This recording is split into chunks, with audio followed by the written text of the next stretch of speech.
make a run for it. This is not the time nor place to end this story.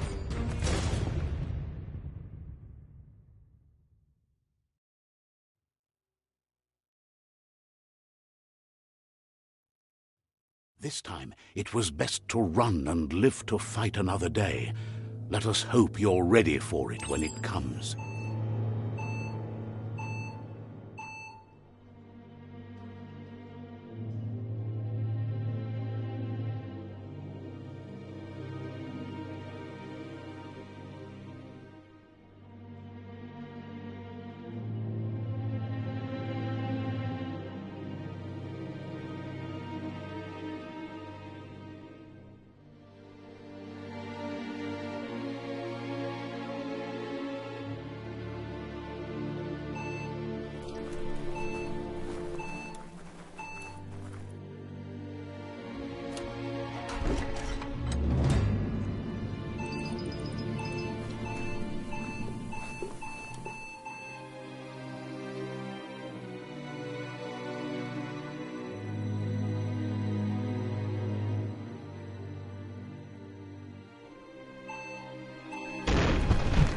The predator isn't the only threat. The wildlife started to mutate when the end of days began, and the tree of life started to die.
The oil sludge is everywhere.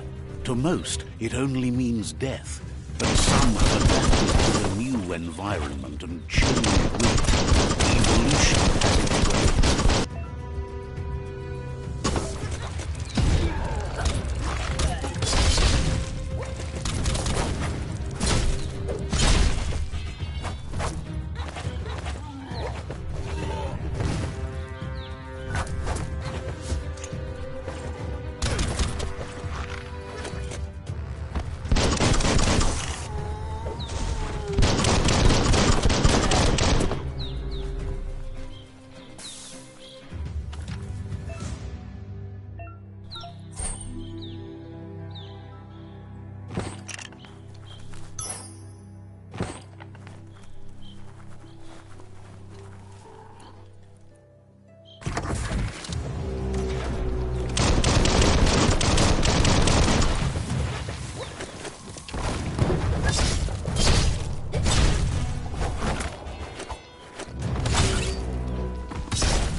An emergency box from the once was. A rare sight.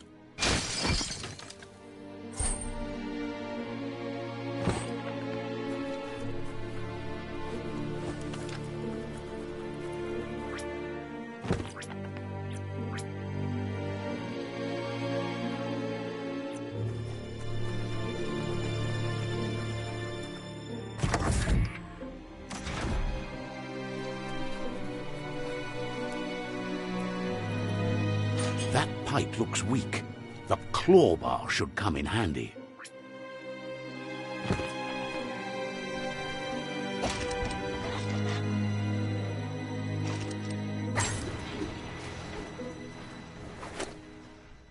Whoa! It's time to find a way out of this place. No, really, I mean it.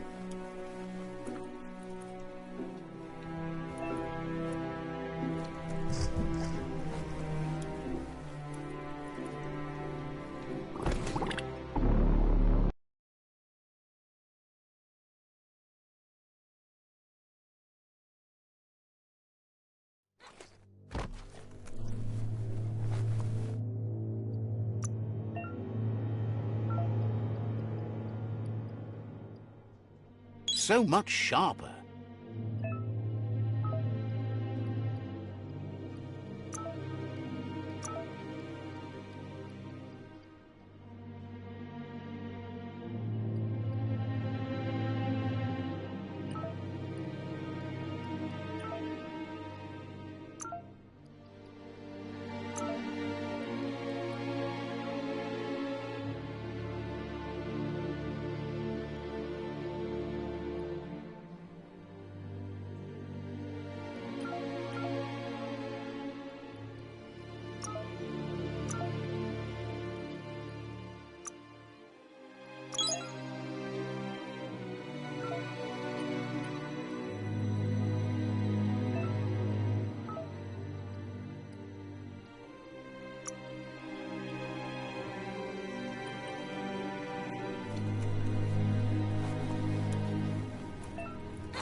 The Morks produce biomatter in their multi-organ that they shed under distress.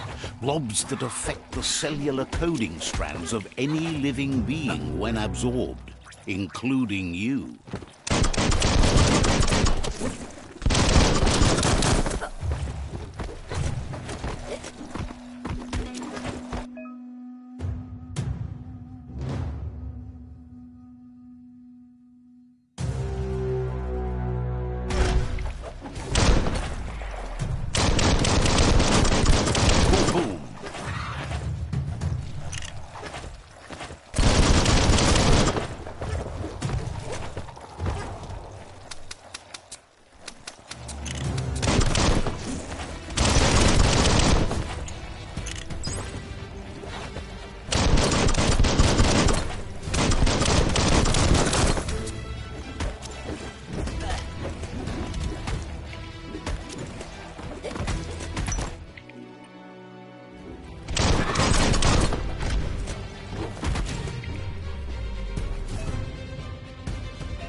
Toxanol built vessels called arks to save themselves from the impending doom.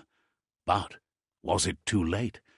It is only from the flight logs of the single ark they left behind that we know other arks traveled through the sky and beyond. It seems those that came before us never lost hope in finding a new home for their kind.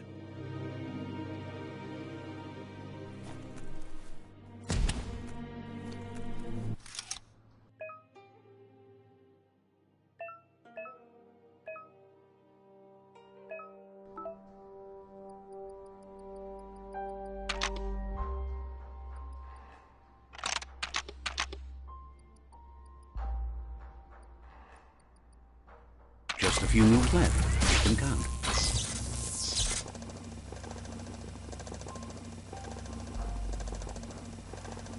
There are few records of the chain of events that led to the big apocalypse eons ago, but it's clear the world wasn't prepared for how recklessly the Toxanol Corporation would make its mark on the world.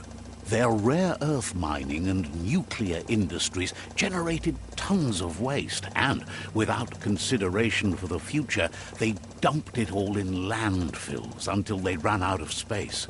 That's when they made the big mistake. They began dumping the toxic waste in the surf just off the coast instead, assuming that it would sink and decay with time.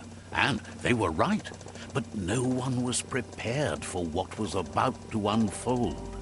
Once in the surf, the radiation interfered with the genetics of the wildlife and created bizarre mutations in their offspring.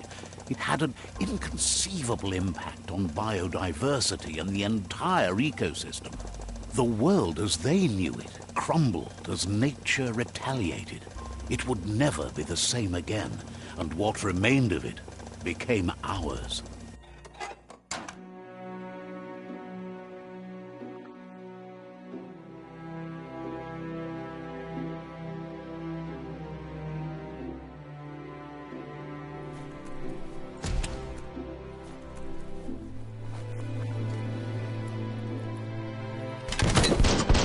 Of spark metal going pew-pew is never a good thing.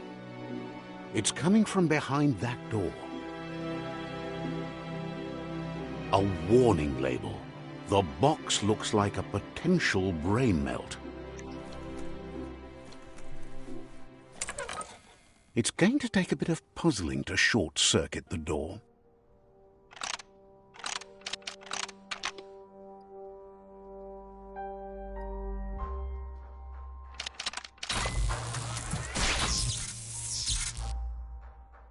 There you go.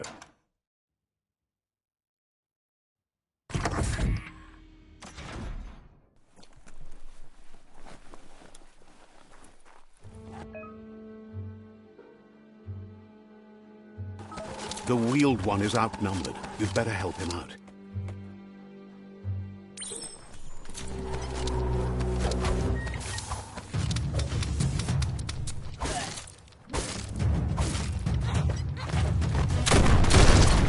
Knock 'em flat.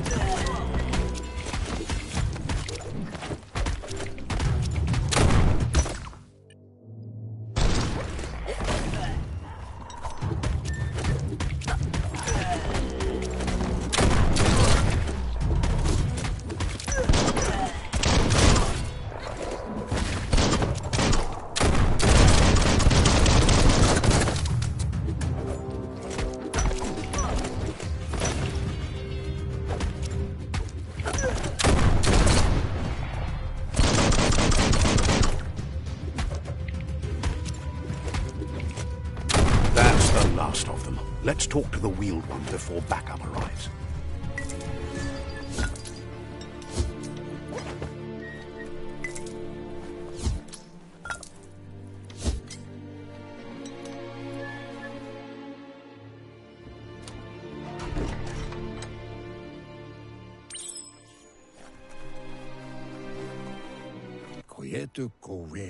He wants to thank you for taking his side against the scavengers. He sounds familiar. You just can't figure out why.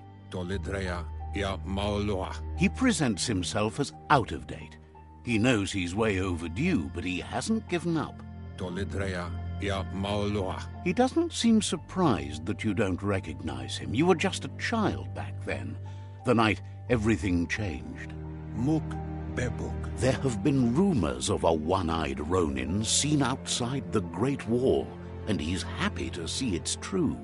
The legend of the one-eyed child that grew up as an outcast is old and sad. The child could have been anyone, but the evil it had fled had left a mark, a facial scar to remember the past. There's no doubt you're the child, and that what Looper Lupin did to your village, your Mooma and Popsy, was the beginning of the end. He says it has taken you a long time to bring the past back up to the present, to find your way back, but he's grateful you have. It was after the attack that the unity fell apart. Your Mooma's disciples divided and formed tribes as a reaction to the blight that had fallen upon the land. Had it not been for the Tree of Life, no one would have survived.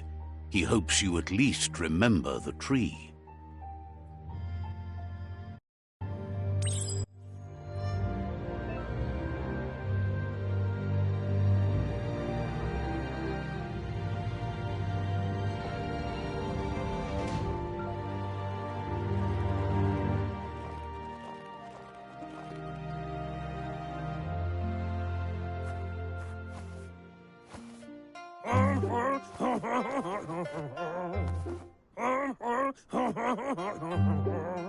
Asks if you were tired, as it's a bit of a hike here from the village.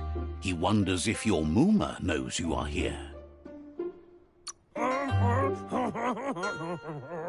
You're such a good child, so you probably did.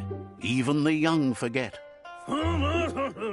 He understands why you came all the way out here, to see them, the potato people. The potato people, or Nono, are a wonder, somehow interlinked with this little tree here, fueling its source of life.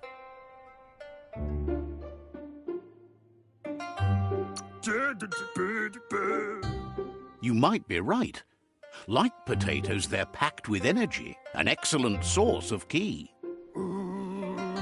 The Nono prefer to hide in glitter grass. He says you should get over there and ruffle it. See if you can make one come out of hiding.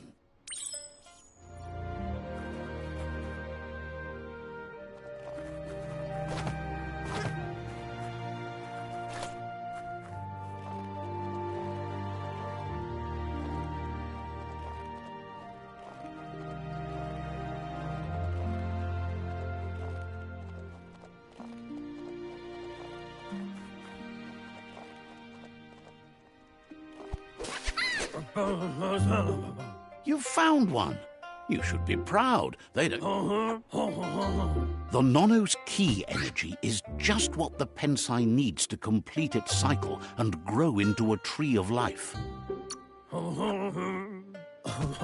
Only time will tell. At least his intention is to dedicate his life to it. He has the feeling the fate of the world depends on it. You'll need to support the tree for a long time to come. The only way it'll grow tall is with the burst of ki released from the Nono as they become one with the tree. You'll need a net to catch the Nono, and he wants you to use his, but asks you to be gentle. The Nono are sensitive beings, an embodiment of ki, the primal energy.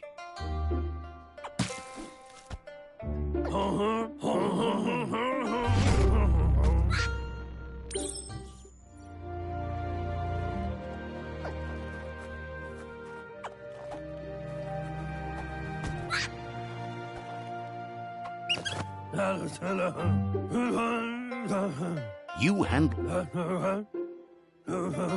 One day, he hopes the tree will have grown tall enough to sustain the world. But today, your focus is getting this one to become one with the tree.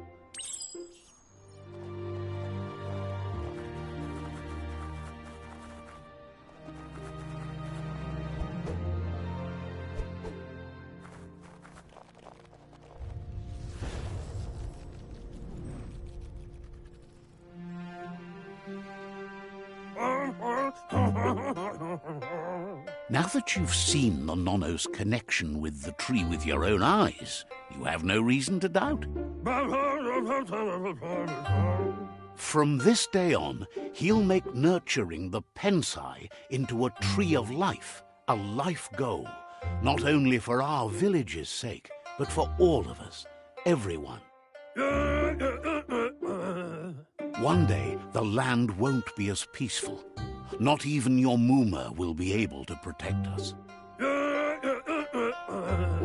He says you'd better hurry back to the village before your Mooma comes looking for you. No, she's got lots on her mind and needs rest after the raid last night on the Lupin camp with her disciples. Wonders if they let the Predator family live or not.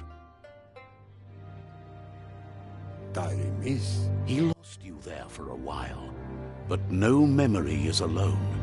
It's part of a trail you can follow. He says he remembers every single day he devoted to growing the Tree of Life, but now he's afraid it might be in vain. The tree started to die when the end of days begun, and it wasn't long after that that the World Eaters arrived. Records tell of the ruinous devastation the Toxanol Corporation inflicted on the land. The apocalypse sparked a re-evolution, the Second Coming, and our lineage.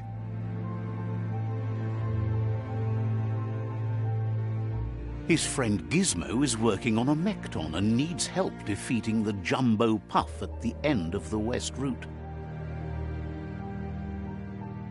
Wiz is still repairing his octopod to confront the Merc-Puff that dwells deep down under the surface at the end of the Northwest Route. Noko has tamed the Midget and is preparing to take on the Hoof Puff at the end of the East Route. Finally, Goop is almost done with the Goo Glide, a machine able to ride the waves of the surf all the way out to the Porky Puff at the end of the route to the southeast. Out of Date says his friends are gearing up to stop the World Eaters. There's one at the end of each route. The road ahead won't be easy, but he's counting on your support. His friends aren't strong enough to end this on their own. He wants you to understand that you'll all die if the tree isn't saved. Regardless, you'll meet again once you've played your part in the tribe war and the situation with the World Eaters.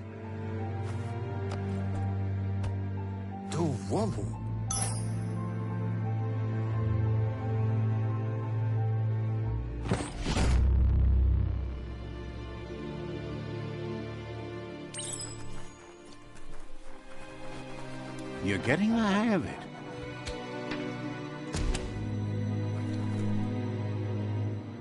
Quickest way out is through the roof where they came in, and the rope looks strong enough to climb.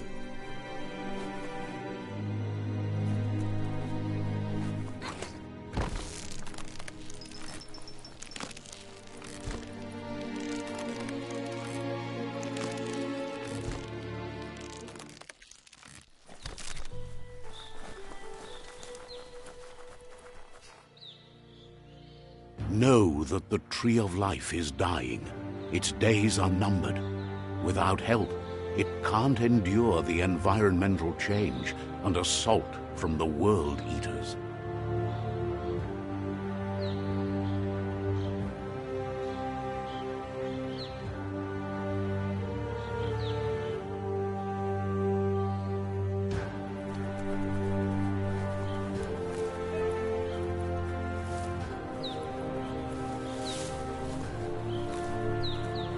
A signpost maps it out for the cartographically challenged. Let's see.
must be the World Eater that chewed off Out-of-Date's leg. You'll need a hat trick to bring that down.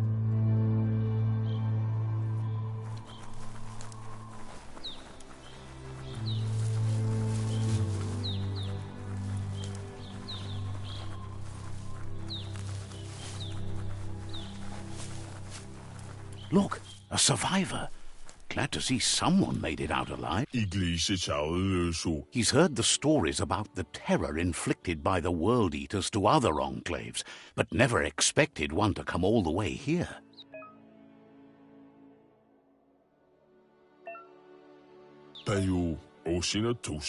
He worries there won't be much left to save if this continues, even if the Tree of Life survives the attack.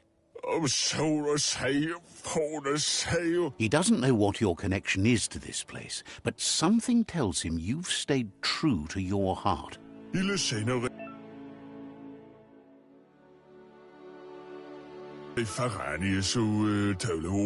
Anyway, he needs help and says it's by your actions you'll be judged, not by your intentions. He's grateful for that. You still seem to have a...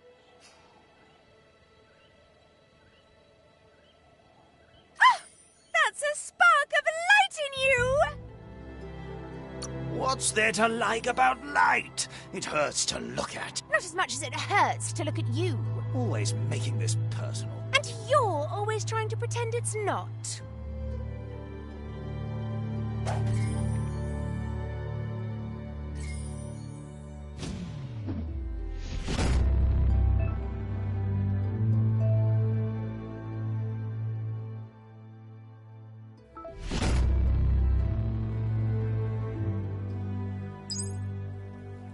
There's Out-of-Date again. He must have missed something important.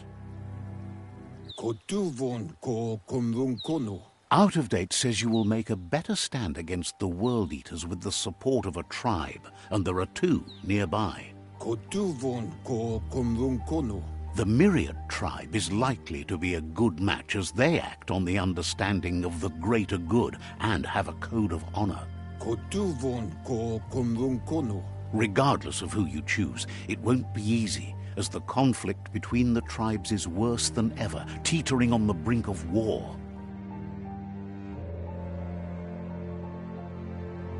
The Myriad's conviction to stop the World Eaters began when the Leviathans rose from the depths of the surf. Siding with the Myriad's movement for wholeness in a fragmented world might seem like the logical thing to do, but is it the right thing? One thing's certain, though. Destiny arrives all the same.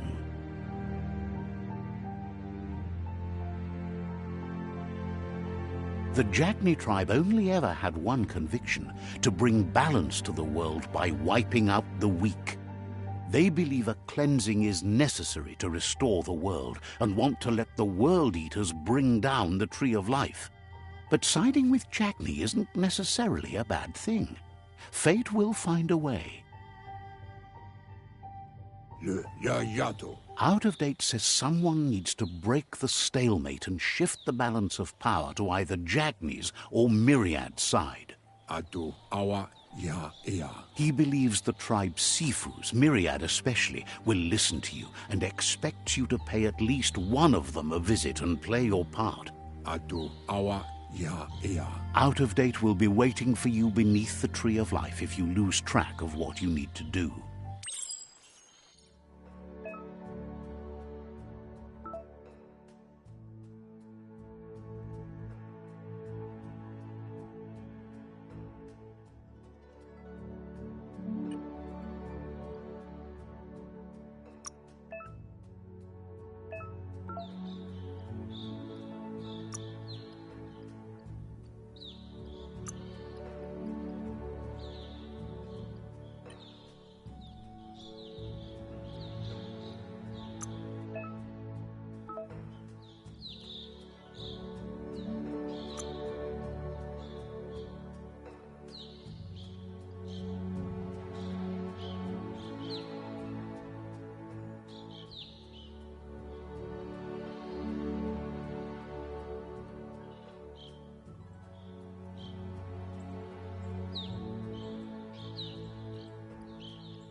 Another fork in the road. It's either the tunnel or the motor bridge. What'll it be?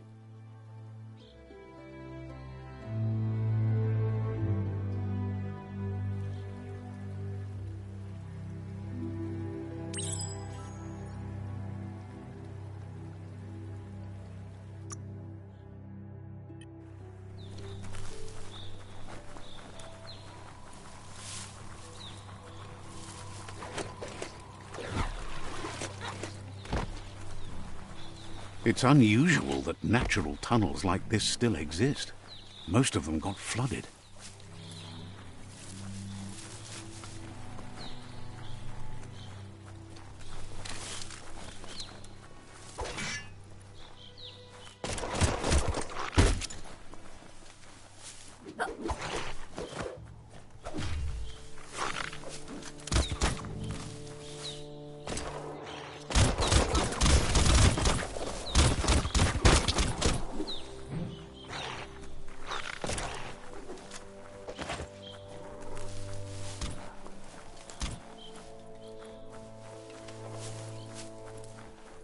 This area was beautiful before the tribe war began. Look at it now. It's a war zone.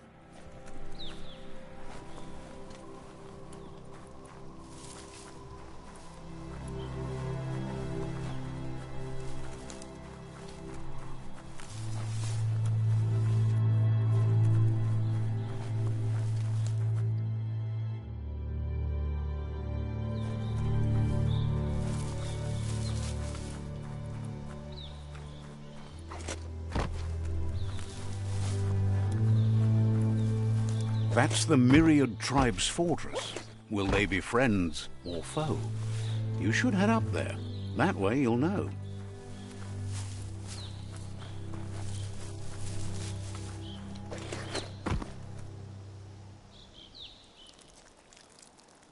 Let's see.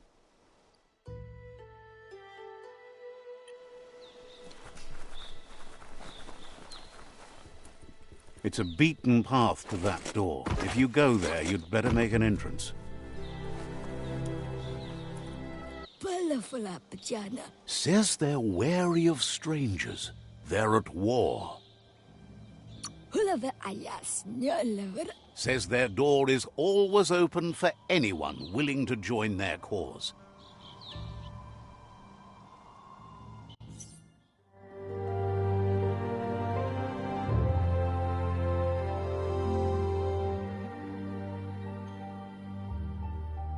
Sibi? Lapanen aginkan man. Karatna fal hutut mustugai lavute. The Myriad tribe act on understanding of the greater good and a code of honor. They believe uniting the tribes is the only way to restore the peace.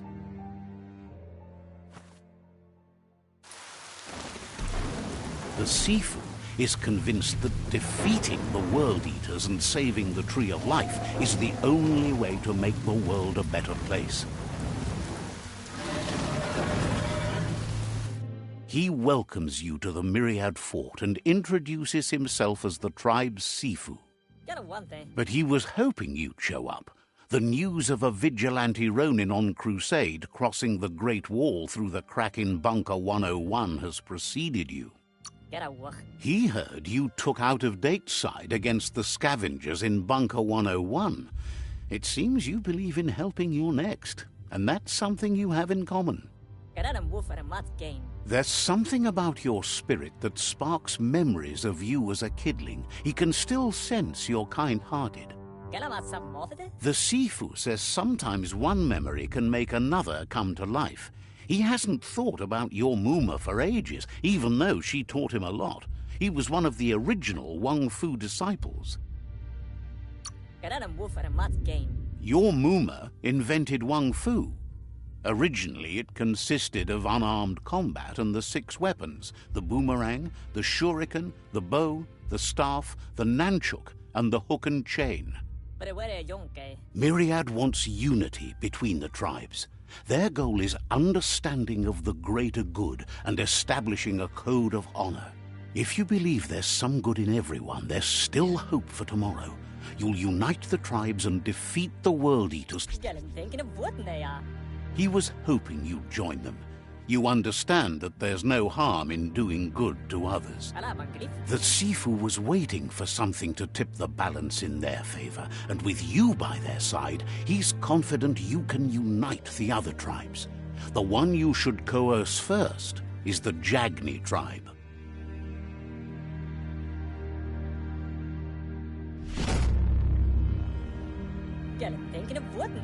Their kin have run out of options and found themselves backed into a corner. Even those who desire peace have been forced to prepare for war. He wants you to focus. These are the new rival outposts your tribe needs to take control of.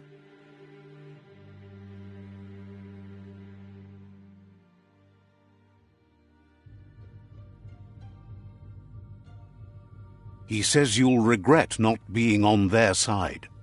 The only way you'll learn their secrets, Wung Fu and the tribe weapon now, is if you defeat him. And that will never happen. You both have gentle minds, so they want to wage a gentle war. A war that bonds as much as it breaks. Tells you not to be afraid. Your fate cannot be taken from you. Claim the rival outposts and earn the right to wield the tribe weapon. Once you've dealt with the rivals' outposts, you'll challenge their Sifu to unite their tribe with yours and let your kin share land again. Seeing you brings back his memories of the old village. He remembers your kind and unselfish soul and can sense you still have it in you, the will to do good. Anyway, the memories you make with your family are strong and can sometimes come to life. Passing the old village on your way to the first rival outpost might help.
Better beware, that's a mump up ahead.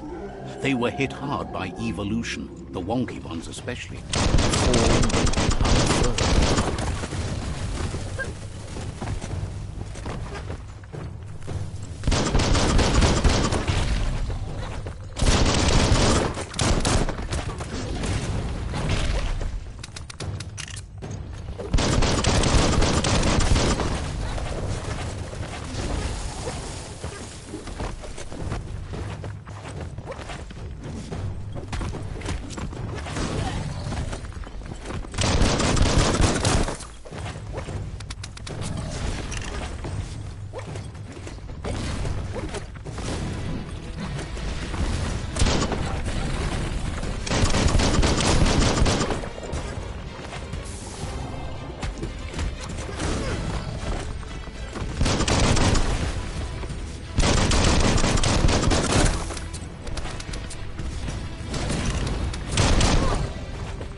What can't you take?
Time is lost on this place, but it evokes a tingling sensation. There's something special about it, drawing you closer.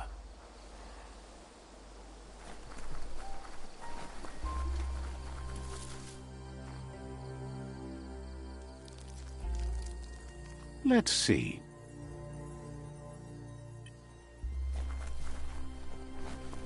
As time passes, memories fade, and sometimes feelings change. It's not about who you were, it's about who you'll become. This story is far from over.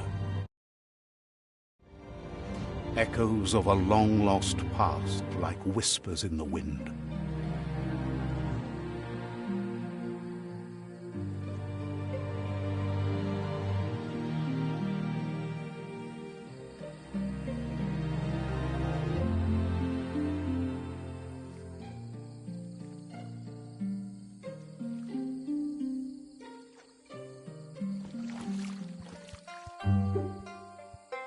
Here's someone who takes each day as it comes.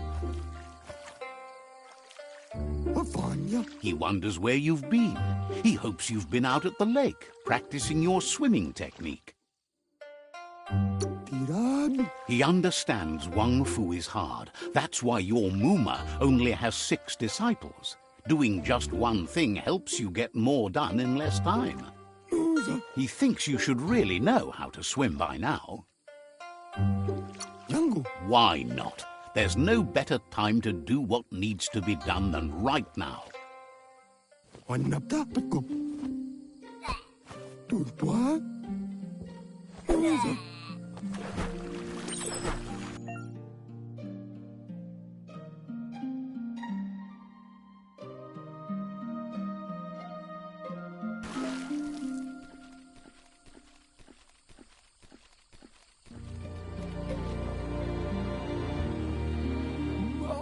He says, that wasn't too bad, was it?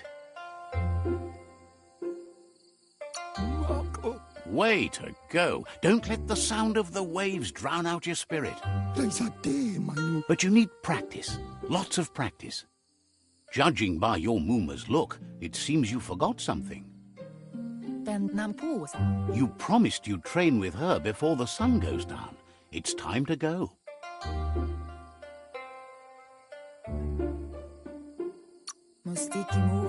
The dedication to training is important.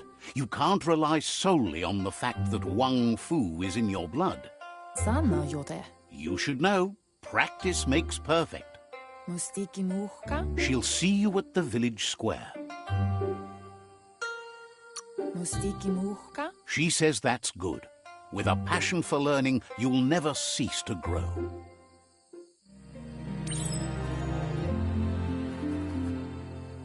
Here's another familiar face with lots on his mind. He was hoping you could help him pick up some scrap for a thingamajig he's working on.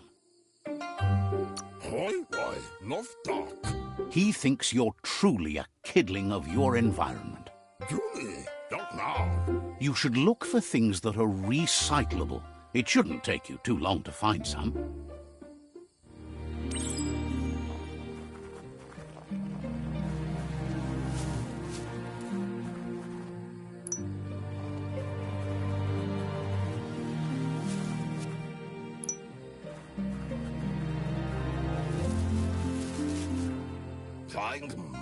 He wonders what usefulness you found. He says every little thing counts. He can work wonders with almost anything and asks if you know how to upcycle. That's the spirit. He'd love to teach you to upcycle, and the scrap you found would be a good start.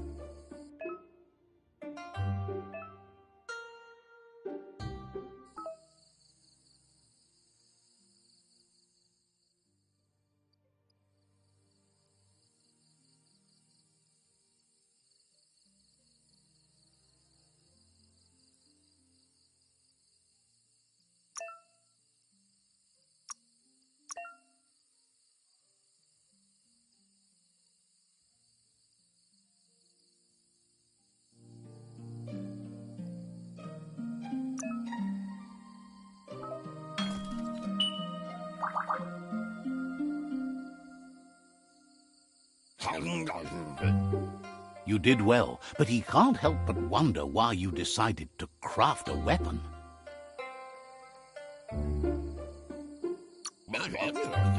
He believes being considerate will help you feel at peace with yourself. He's looking forward to seeing what you'll make next. It seems you have a talent for this. It looks like she's starting to lose her patience. You know she doesn't like waiting for you. She wants to see you on the village square right away. Then you've got a good excuse. You share a responsibility to prevent hardship on nature and the environment. It's your future. She wants you to grow up and start thinking for yourself. You really need to find yourself before she's gone.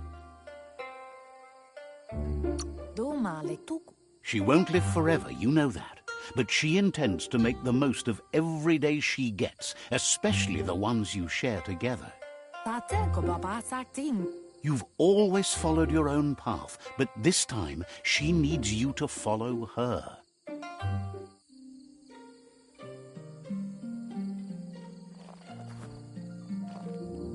They look determined. Better watch out.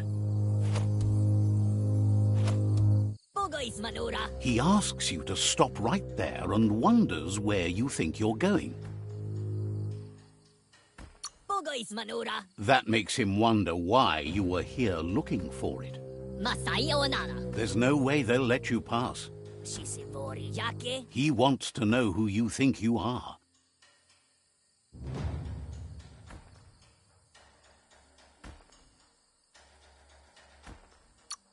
You'll have to face pain at some point.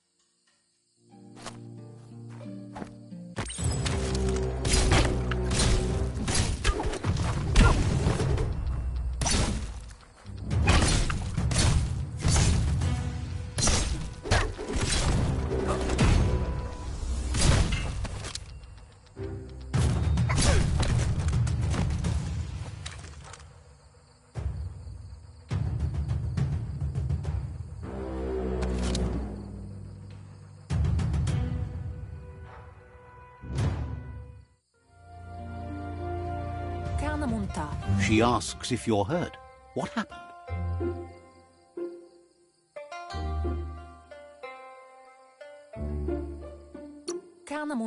She says it's nice of you to consider them, but they have weapon training at sunrise tomorrow, so they'll need all the rest they can get.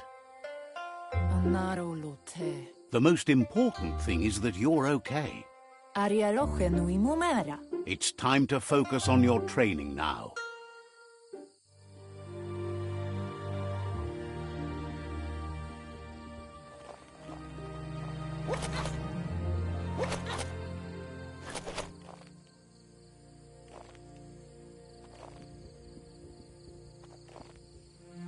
he as someone close to heart, doing what he does best? Badayan analove. He asks if you could help him too before you leave for training. Baskilka Michal Tagukal. He wishes that was true for your Muma too, but guiding the village into the future and teaching Wang Fu to her disciples seems more important for every day. He suggests you get going and find him gadgets and ideas for how you can upcycle some old fabrics.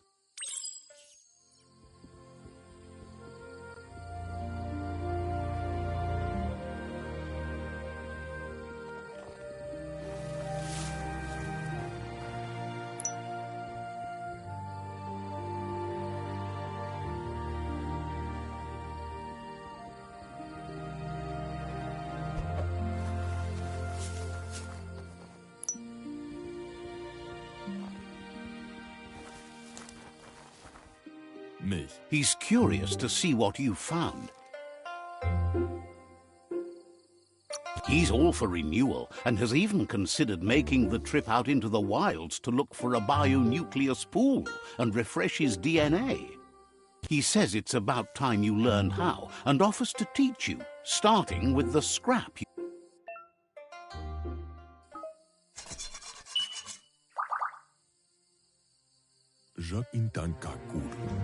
The style might be too edgy for his taste. You should take it with you.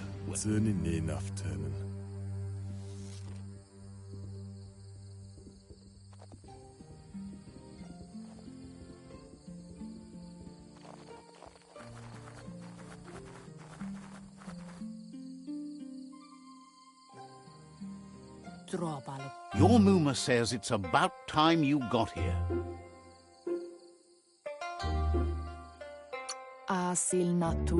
Hopes you're as ready as you claim to be. She says she is eager to get started. You don't have much time left before the sun...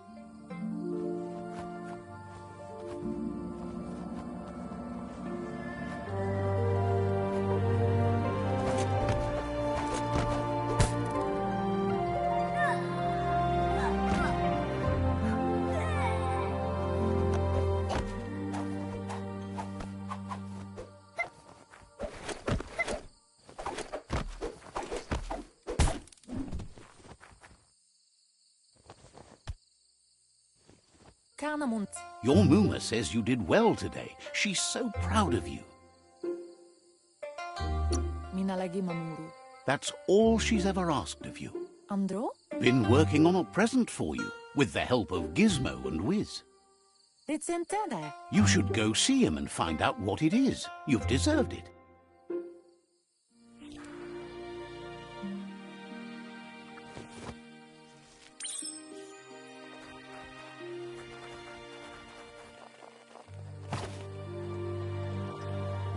Catchy.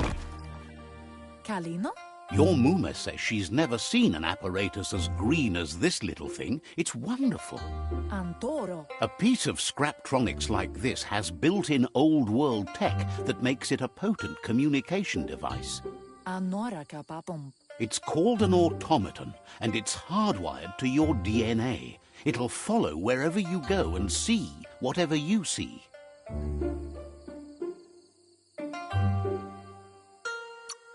Says it's not a record keeper, more like a companion.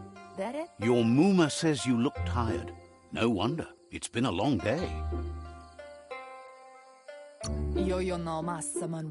Says a good rest makes you ready for tomorrow. Rest and you'll find strength for tomorrow.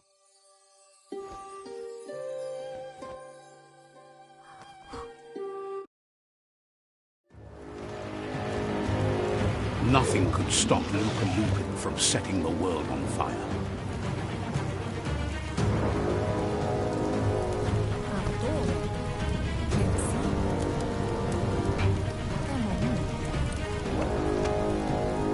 Your Muma urges you to blaze a trail. A burnt kidling will learn to dread fire.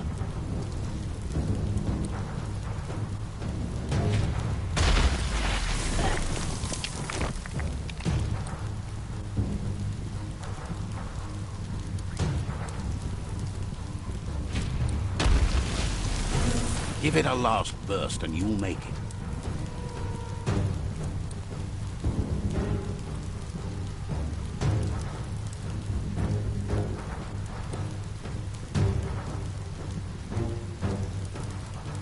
Amu. Your Muma says this is it. The time has come. She must fight Lupa Lupin. This time there's no escape. She can hear him coming.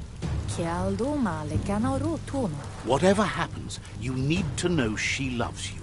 And everything she's done has been to protect you, your Popsy, and those she was chosen to lead. Here it comes. The past coming to haunt the present.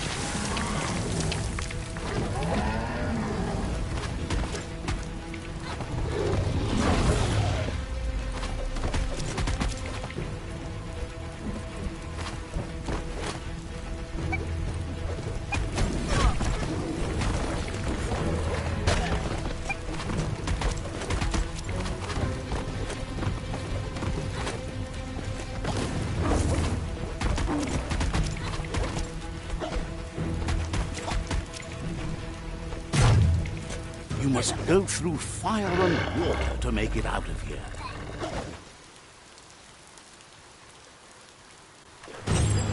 Your Muma says you can make it if you believe in it. Where she goes, you go. Blood is thicker than water.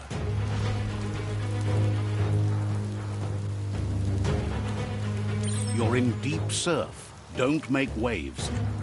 The surf goes where it wants to go. It'll take you to the shore as long as you go with the flow.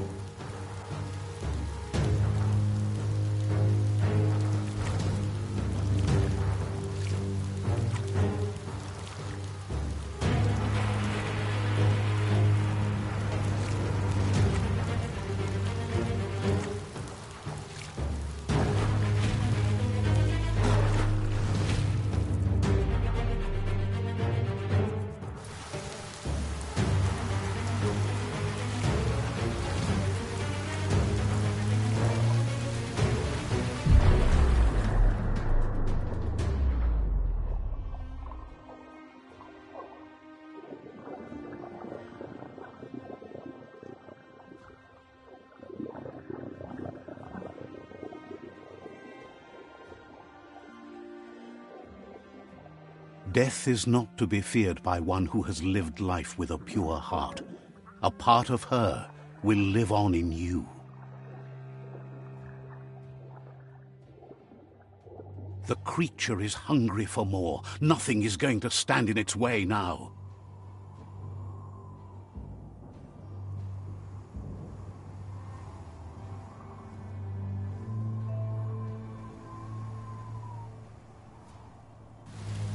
If a sacrifice is made for someone else, it's not lost, but passed on to the next. Life must go on. Real sacrifice comes from love and necessity when all other options are exhausted. The ultimate test of conscience is the willingness to give up anything to save what you truly care about.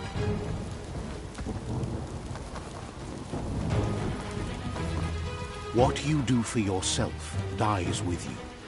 What you do for your kin remains and makes you immortal in their memory.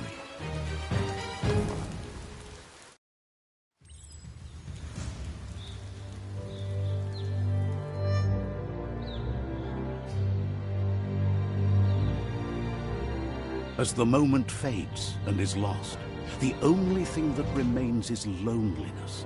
It doesn't mean you'll forget your past. It simply means you need to move on.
The tribe's caught a fluffy hulk. Better watch out, it's no pet.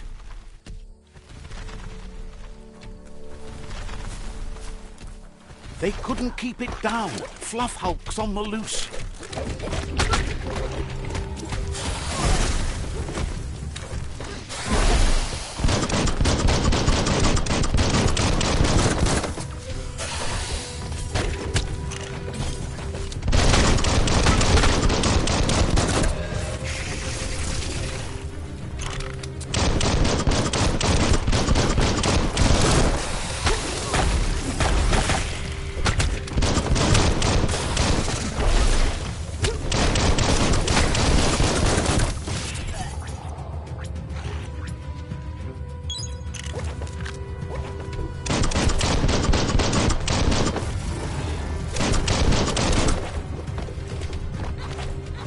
Fists of fury.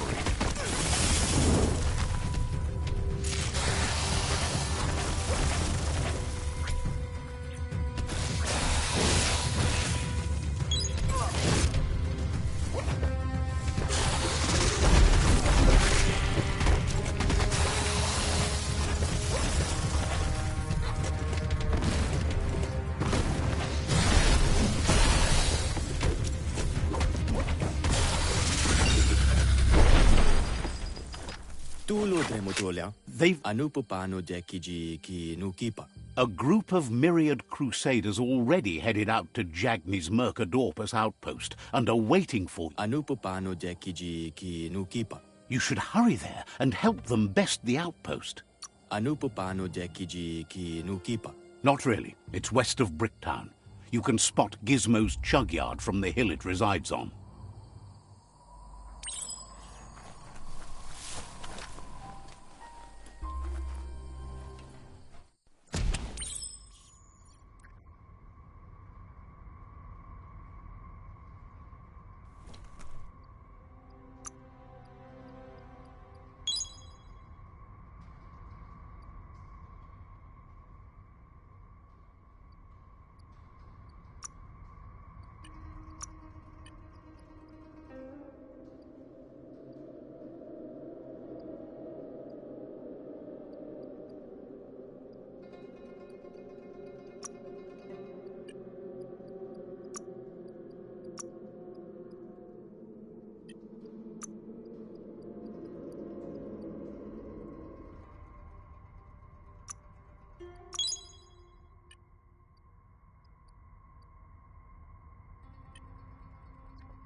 Look, an emergency box from the old days. Wow, bet that nut makes a tight fist.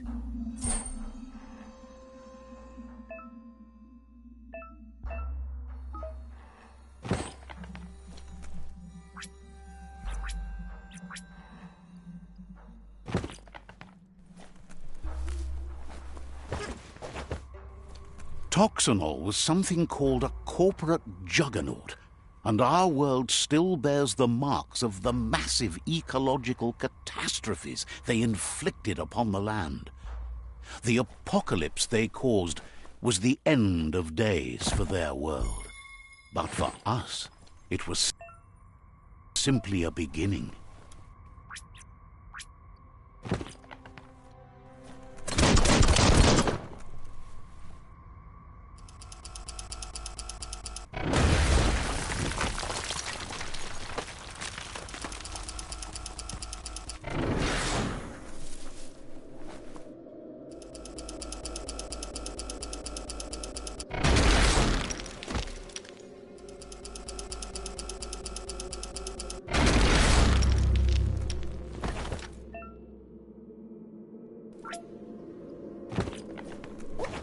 Tunnels like this still carry echoes from the past. Can you hear it?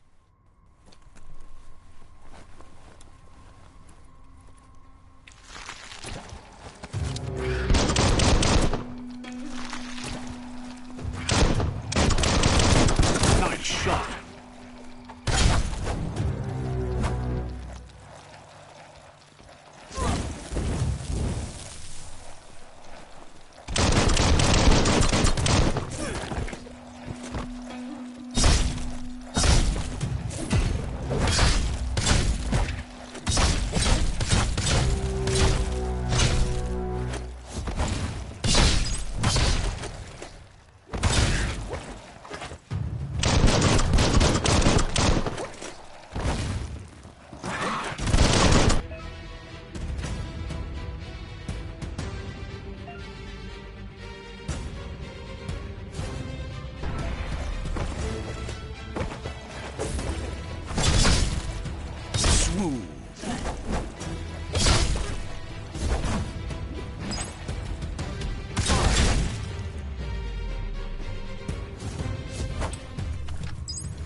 Empty.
That notice board, filled with the leftovers of used-to-be wants.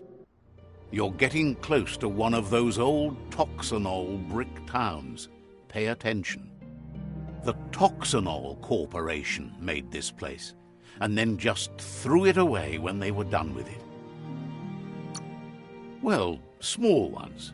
Places like this were cheap back in those days, and there was plenty of space. Get done with one place, you just build another. There must be a track somewhere in this brick town. Just hope it's not buried.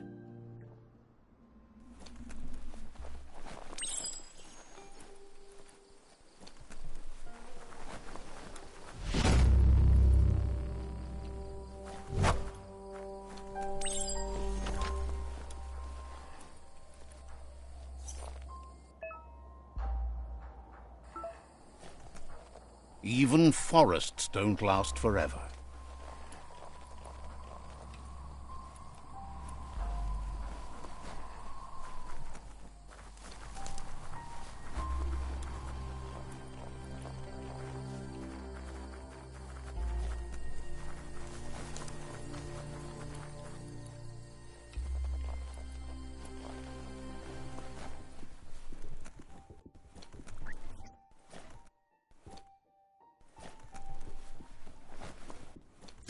A flush seems like the tighteners on the piping need to be unturned correctly to drain the flush stool.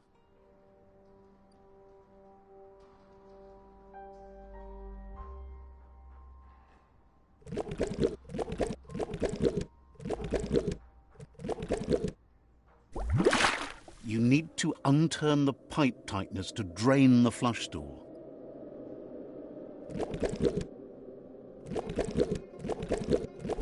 That's what you could call a wet disaster.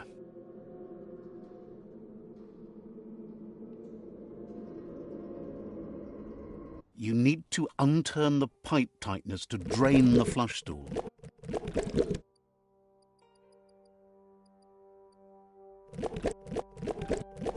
That's what you could call a wet disaster.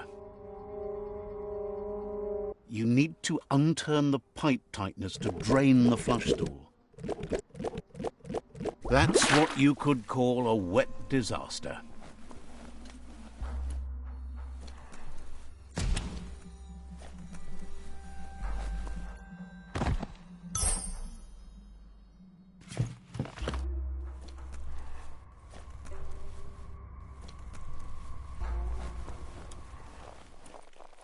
Smells like adventure out in the woods.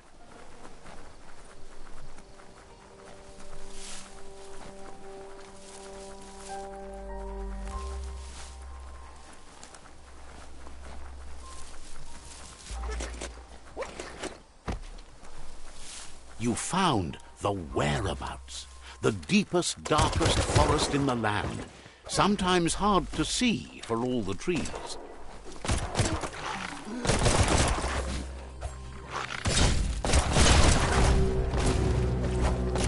Flash and slash.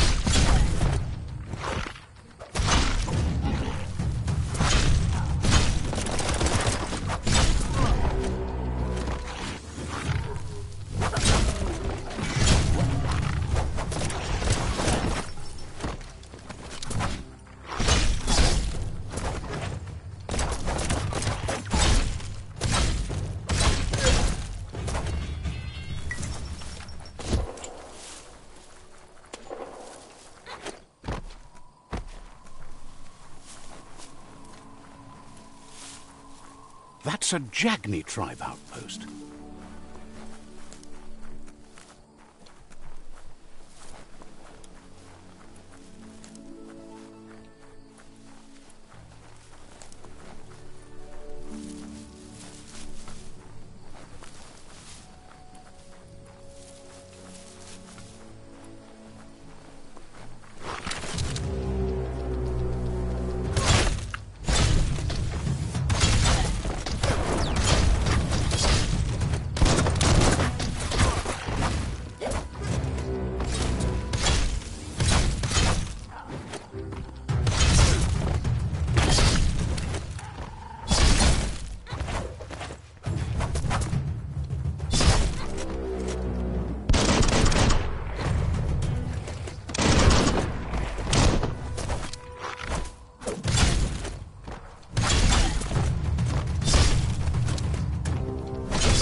You move like the wind.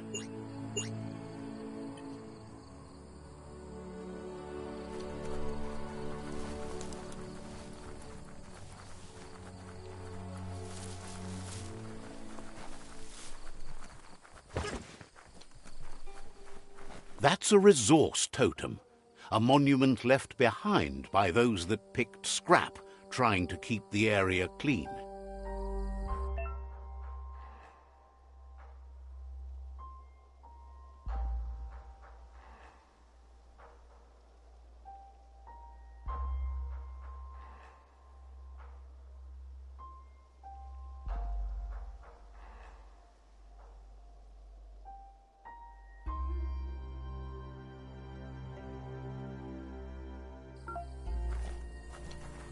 Even here, the night still ends.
Says it's time to set the outpost free. Inflict as little damage as possible as you make your way through to the rival captain. Clarifies that rigging the odds in your favor in preparation of the takeover is one thing, but collateral damage is another.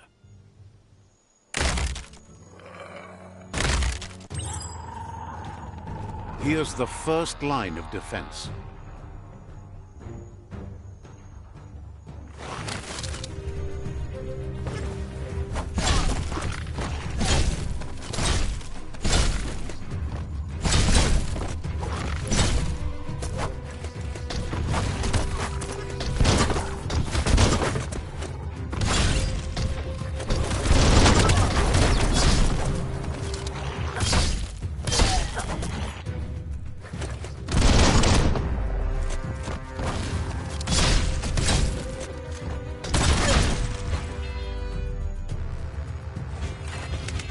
That's a bomb lobber.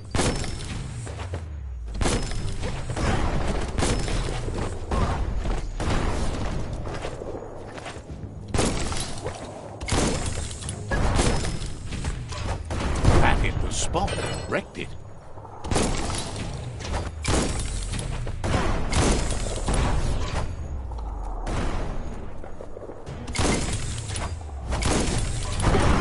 That twirly wheel works that drain pipe.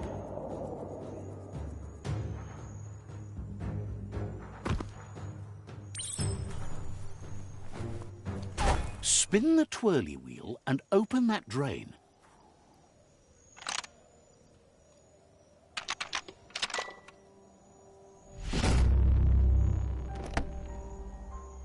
Everything's clocking together.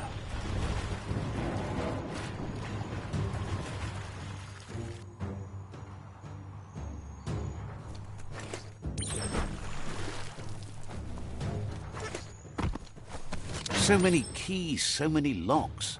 Keep going.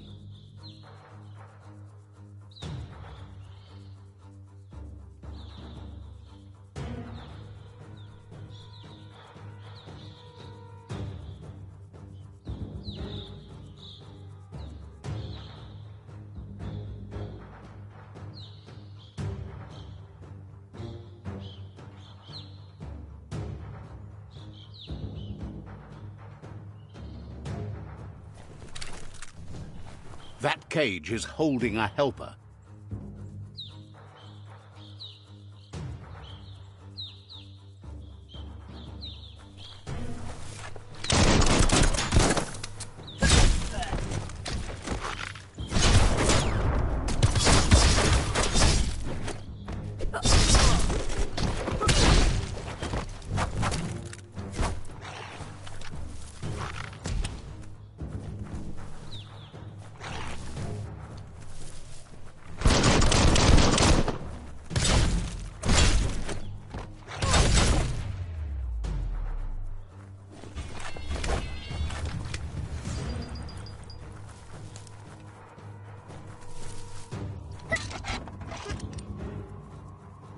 They never lost hope you'd come, but weren't sure if they'd last long enough to see it. Says the tribe's been hard on them. Wants revenge on those who caged them, but trust you'll take...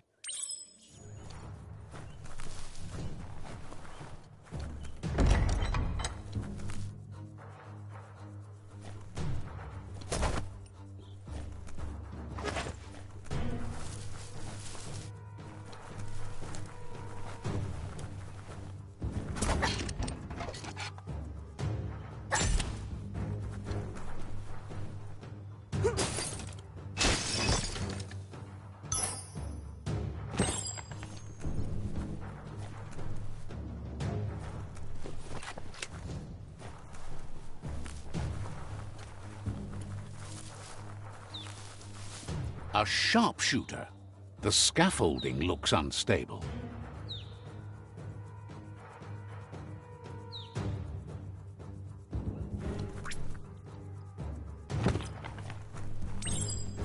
Better stay clear. Here's the second line of defense.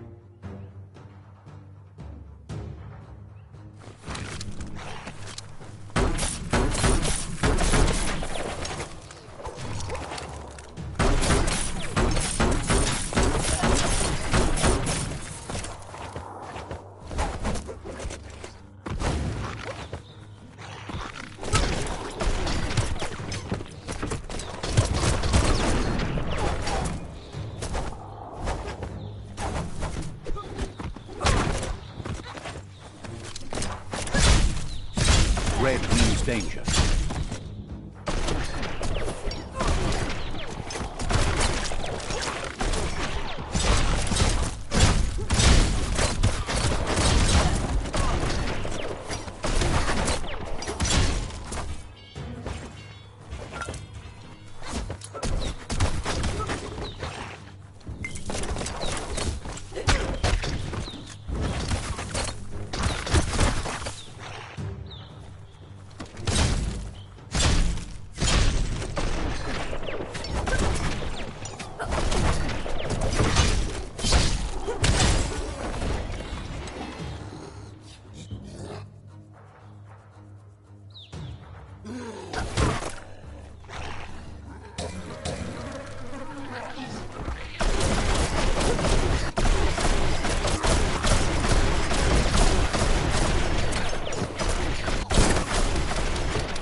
Timber.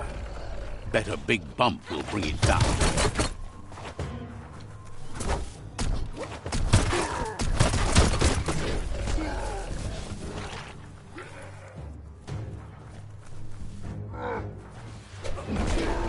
Switched off the light.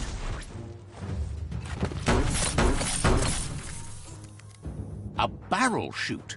Smack it to get a barrel out of it, then hit it toward the gate and blast it. That looks splody. Shoot it and watch it blow. Not too close, though.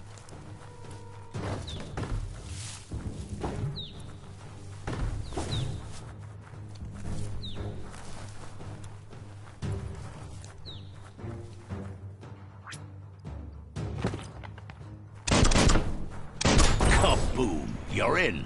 Almost there.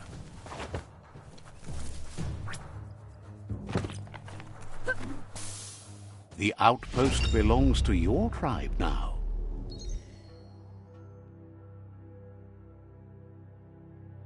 He says you made them weaker, but they won't give up. Your Sifu thanks you. Your tribe is growing stronger.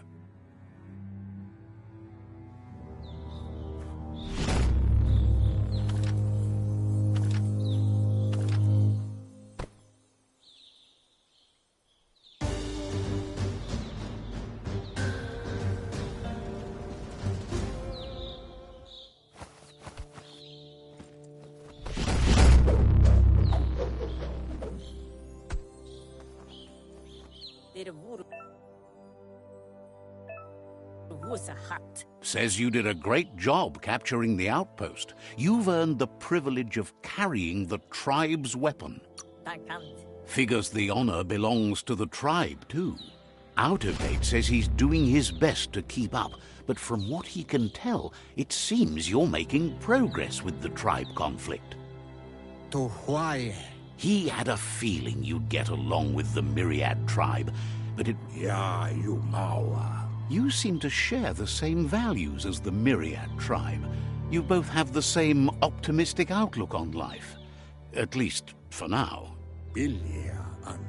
But Out of Date emphasizes that solving the tribe conflict won't matter unless you help make a stand against the World Eaters. That doesn't sound good. Out of Date's forebodings are justified. The jumbo puff needs to be taken care of.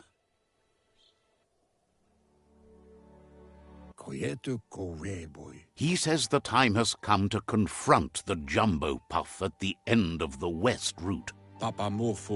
Gizmo is working on making his Mekton strong enough to endure the oxygen-deprived dead zone all the way out to the World Eater.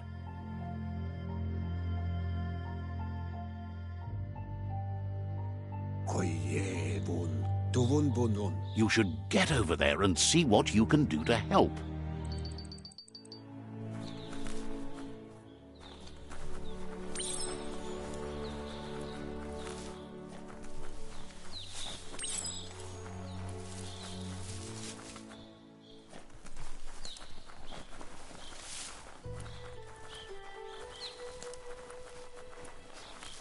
Take your time and enjoy the daylight.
That's more like it.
Let's see.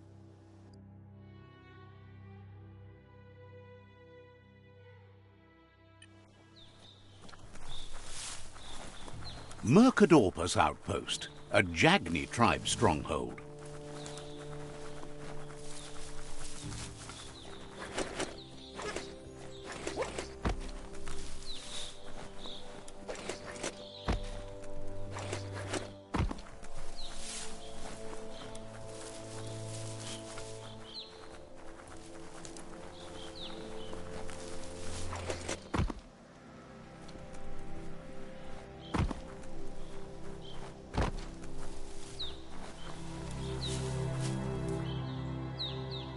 That's a ganote, easy prey for Lupa-Lupin. For everyone else, they're a perfect mount and easily tamed if they are kept fed.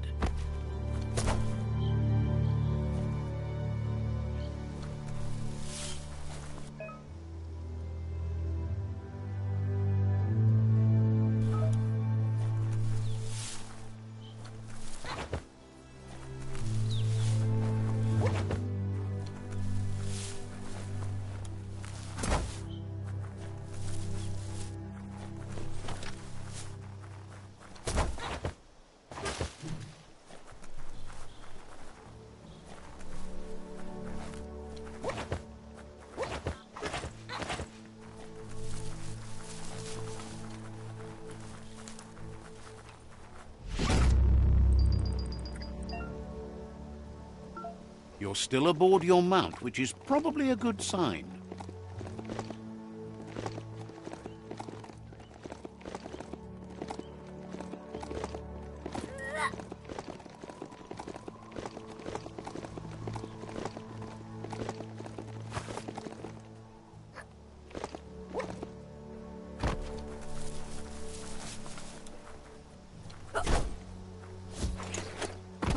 That wood scrap seems like it would be perfect for your band.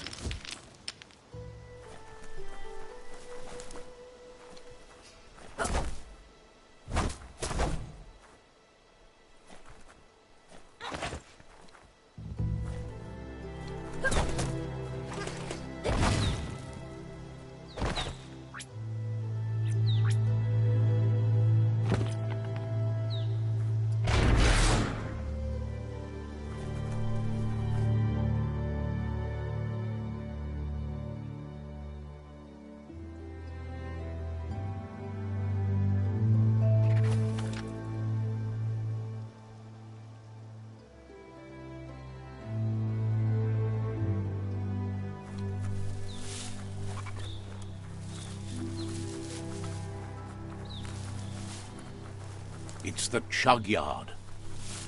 Need a key?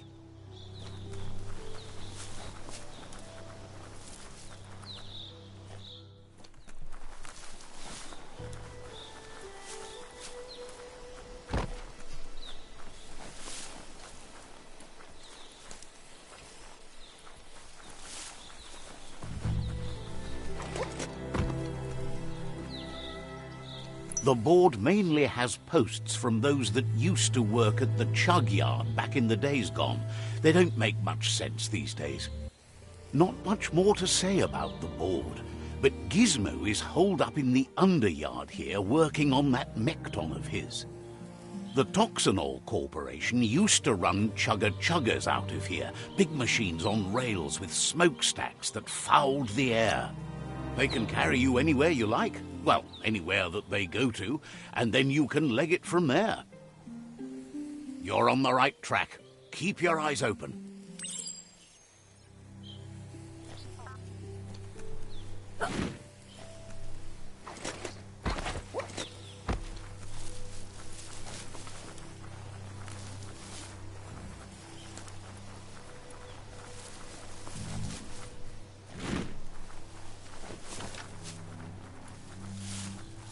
Each new day means new chances.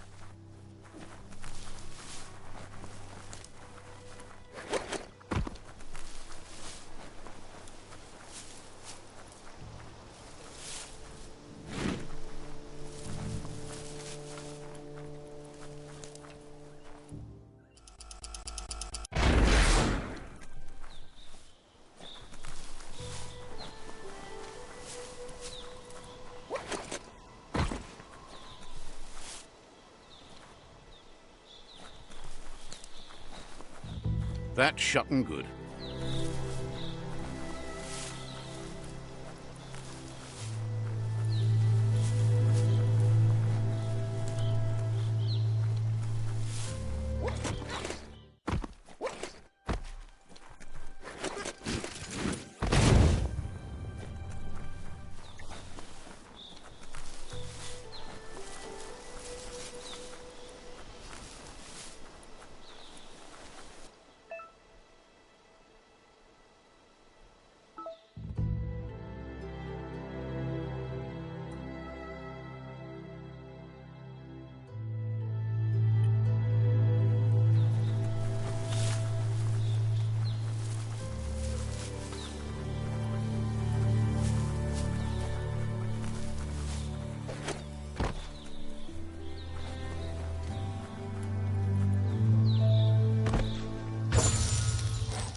Making great progress.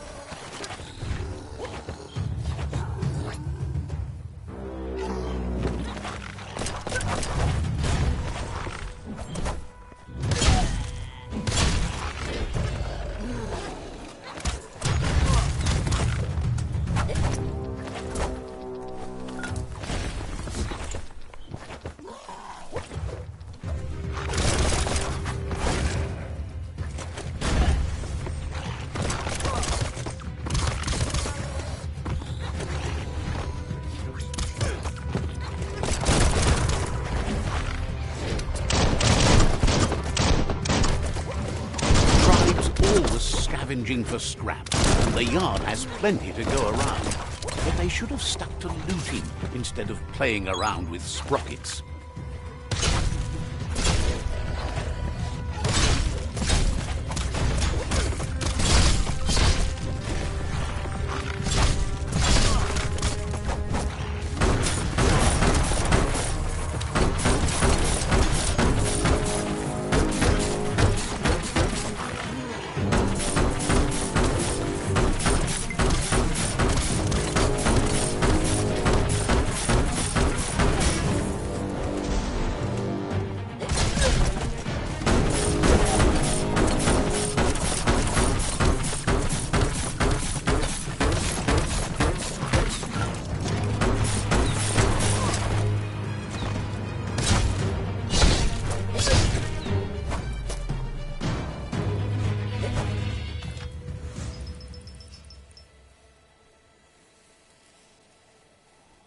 What a wonderful day!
Let's see.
Yes, you can do anything. The sky's the limit.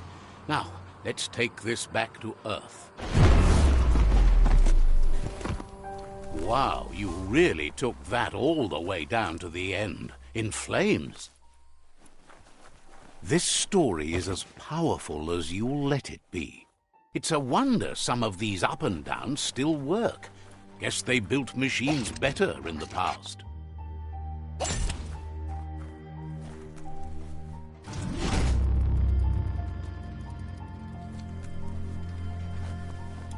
The spent nuclear fuel that Toxanol dumped in the surf had detrimental effects on the marine habitats, while the overflowing landfills contaminated the ground.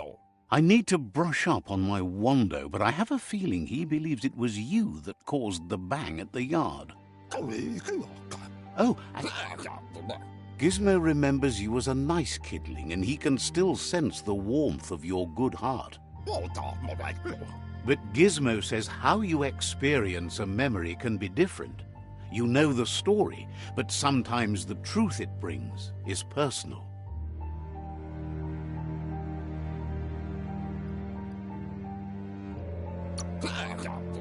It carries so much hate, and its insatiable hunger has only increased over the years since it claimed revenge on your parents.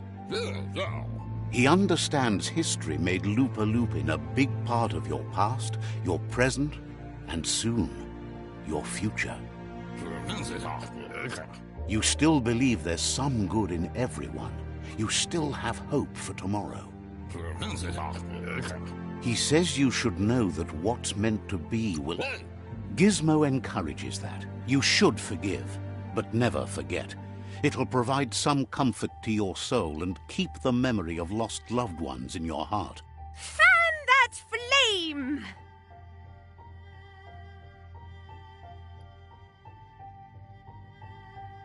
Wait, no! Bright light blinds! It's dangerous! I've got all the cold sick burns you need, Dark. Oh, do you have to insult me over this? I don't have to, but I want to. Hard to believe the world is actually going to survive. Just seemed impossible till now. Grateful to you for coming back and doing your best to change things. You were the only chance they had. Wonders if you liked working with the Myriad. They always seemed so centered and so seeking. But that's not important now. Gizmo says it's taken a long time to bring the past up to the present, and where you go from here is up to you. You need to set the past aside, at least for now. He can't leave the Underyard as he has no protection against the vacuum in the dead zone, so you need to salvage scrap to upcycle the Mekton, starting with the old crate outside. You should return when you've retrieved the scrap. There's no time to waste if you want to make the Mekton strong enough to fight the Jumbo Puff.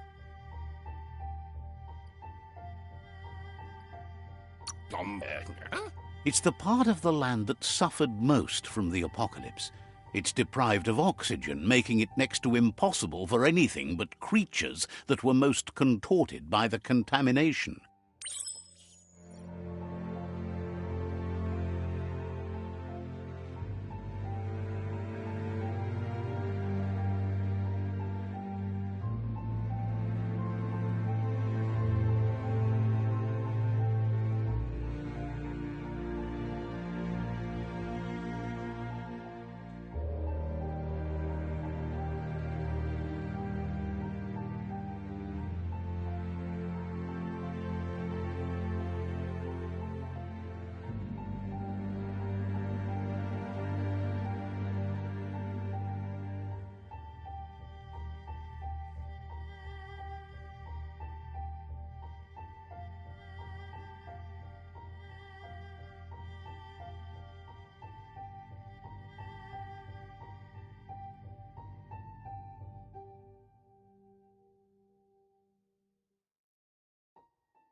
There's short of breath and death to this zone. Better take care. He who half breathes, half...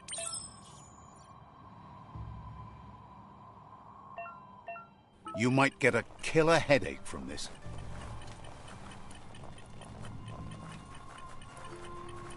That's the leftover you're looking for.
He says that's enough to get the Mekton functional.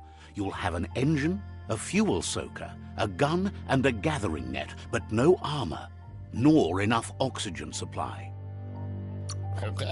Something he devised to salvage valuables from the ground. There are usually spots hidden beneath puddles of oily goo where you can use the net. He's been working on another project for the Mekton, a cannon, but it needs ammunition, and by that he means the scripts. He says if they're trained right, they'll turn into a distraction for the jumbo puff. The best way to find scripts is to go talk to Moog. He knows the ins and outs of every breathing thing left alive after the apocalypse. Unfortunately, this means you'll have to venture farther out into the dead zone than Moog's camp on the steep depot. Once you find Moog, he'll be able to give you directions to where you'll find scripts. Gizmo thinks he's a little peculiar, but very knowledgeable. He has the ins and outs of all monster and creature whereabouts.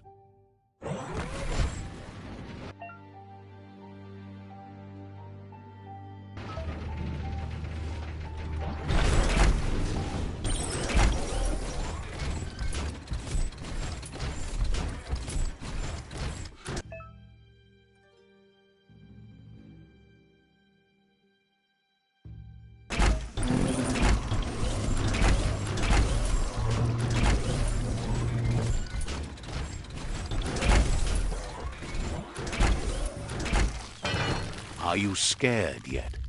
It's getting dark.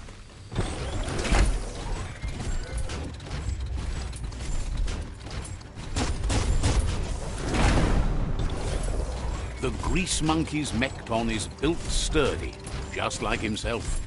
Can you imagine how this place used to look before the dead oil flood?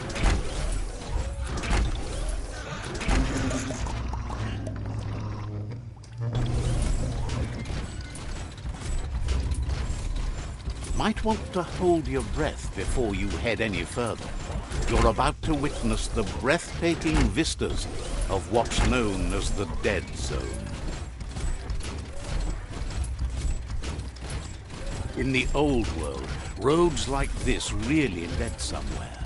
Now, most of them lead to disaster.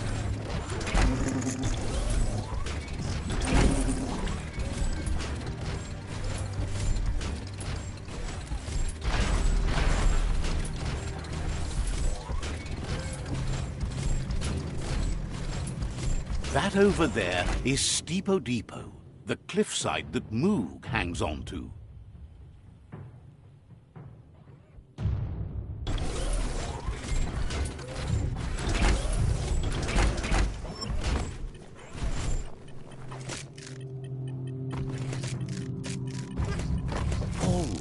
Paul, go on! Butsi. Inmo. Diava. Sarevanyad Sab. This one's impressed to see you out here. He figured you'd be dead by now. Not many are as tough and clever as you must be. Ekanishalavai. Says a monster hunter hears many things on the wind. Ekaya Marafka. Moog says that all your power doesn't do you a bit of good if you're not willing to pull the trigger when the time comes. Tariman. Choosing what to kill and what to spare are the most important decisions you'll make. Dre. You might have a steady aim, but you need to be sure that you pick your targets with care. Coffee. It's hard to make those life or death decisions for others, but someone's got to do it. Otherwise, they'll do it themselves, and you know they'll miss. Lafea Nuch. When it comes to monsters, he mostly picks who dies. Mich. Says it's wild that the world seems to be coming back, but he supposes that means more monsters for him to shoot. Butsi. Wonders why you work so hard to keep things alive. Bullets help thin the herd instead. Schon. Says you should give up on working with the stubborn myriad. He keeps trying to put out their lights and they keep putting up new ones.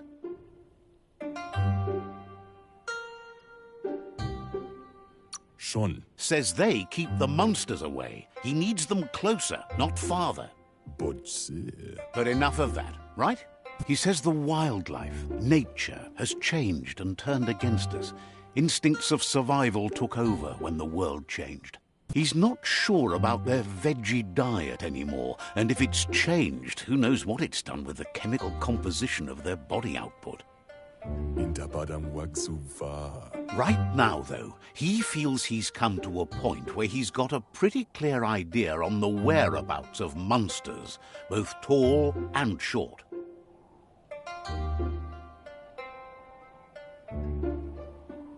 Dakadnio Umwaka. Says as big as they are, the world is bigger. To find where they are, you need to see where they've been. Bushtarnyadafa. Moog says you must learn to walk before you can run. It takes practice before you can call yourself a monster hunter. Tomazakula Imabella. Fortunately for you, he can help. He understands you need to start off with something small before you go big. Ahai Arin Kashumai. There's no better place to start than a squip cave. Hunting down a couple of these little critters for yourself should keep you on your toes.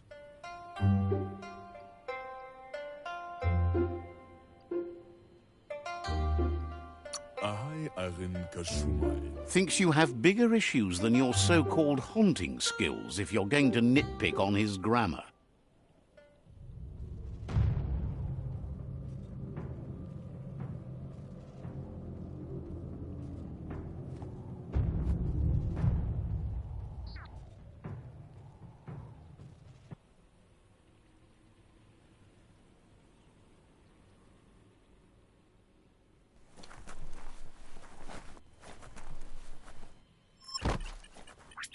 Are your lungs aching?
Pulsar.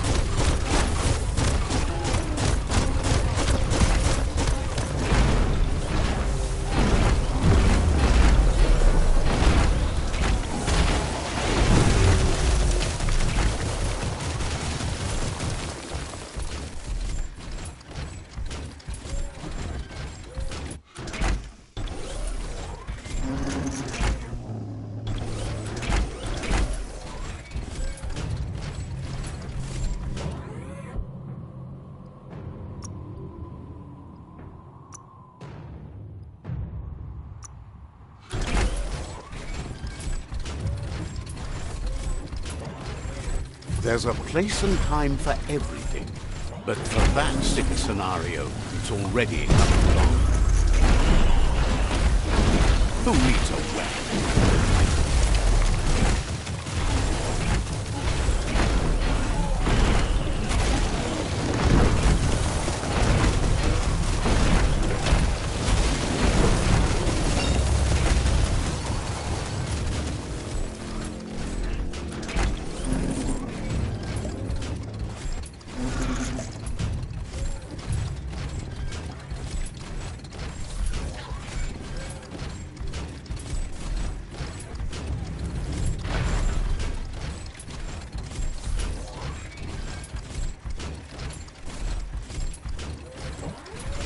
Playtime is over. Mount up. Now this is what you could call a more rider.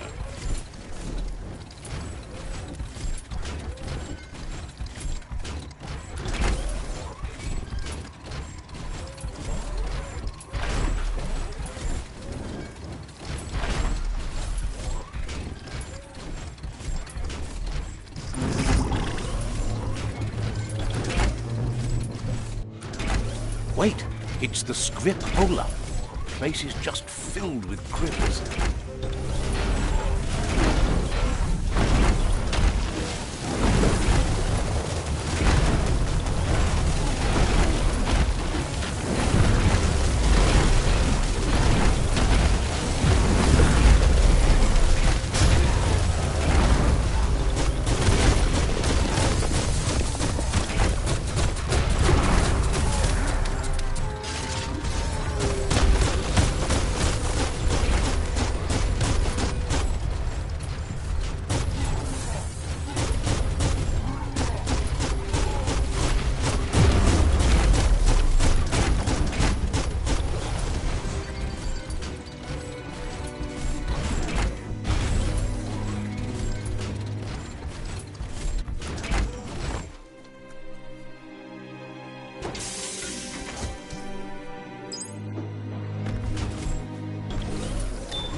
Once the volatilization from the nuclear waste evaporated, a volatile gas rose through the soil and infested structures, even Toxanol's own buildings. So, in a way, they caused their own death.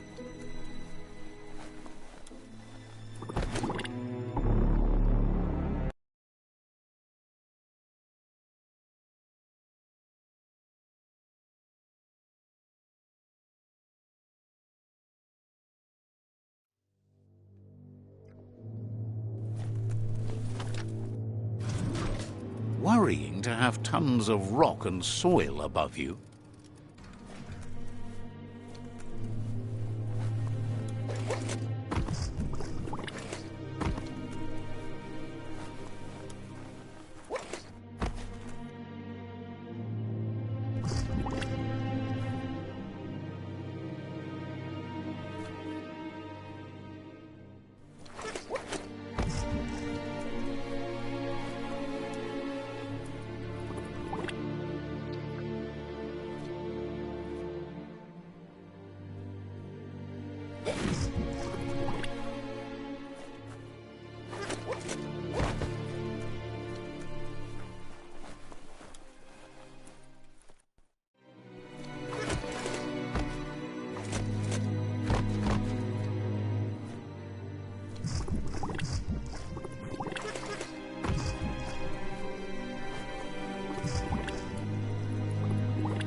Hey there, Crusher.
Oh, idea. Go knock the lid off that sludge truck. It'll fill the place up and you can get up to that entrance there.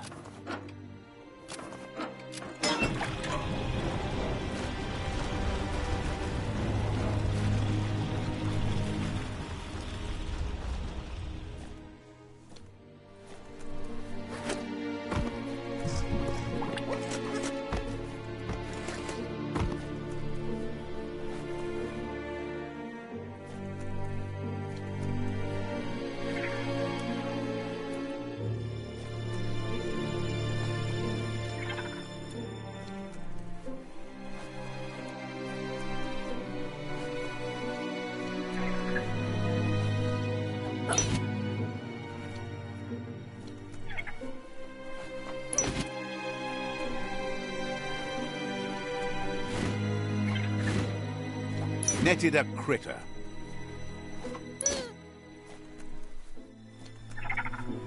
Looks like the switches need to be turned to match so enough charge can flow through the conductors.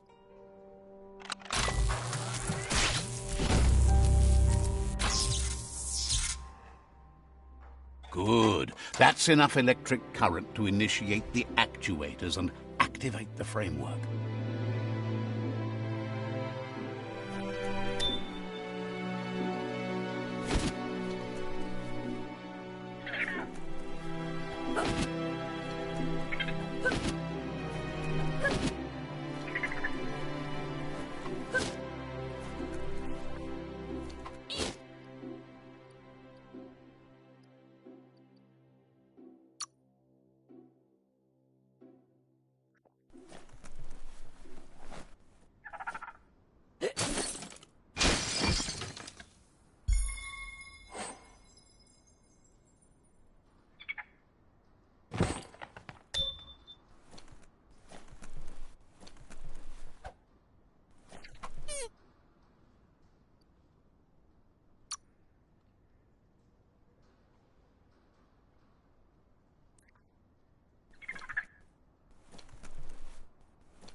consists of slice-up.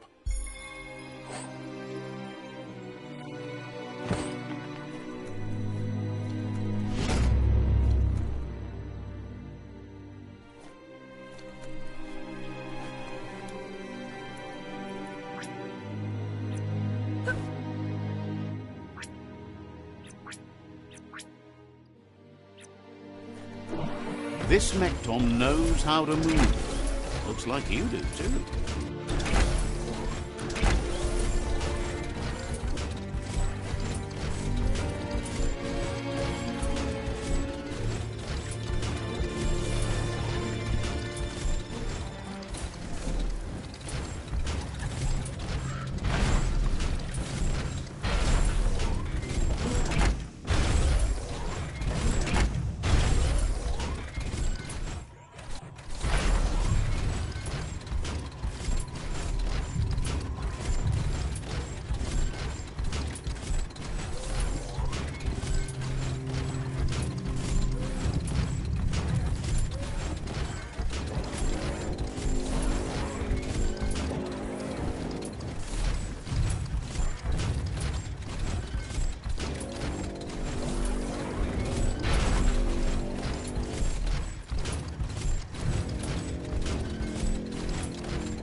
You need to line up the switches so they match.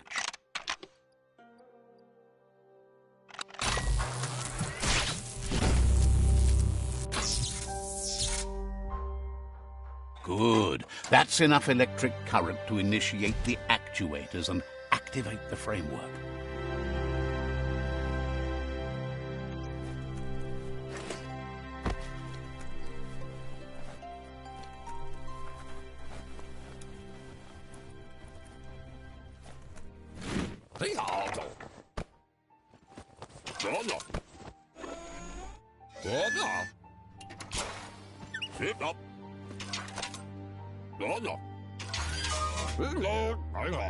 He says that's enough scripts to sustain the Mekton's claw crane cannon with infinite ammunition. Well done. It's not his cleanest invention so far, but it gets the job done. Use it to suck up gooey oil puddles in the Mekton's way so you can pass. Gizmo's made vehicles before to confront the Jumbo Puff himself, but failed. But this time, it's different. The Mekton will be strong enough to do the job.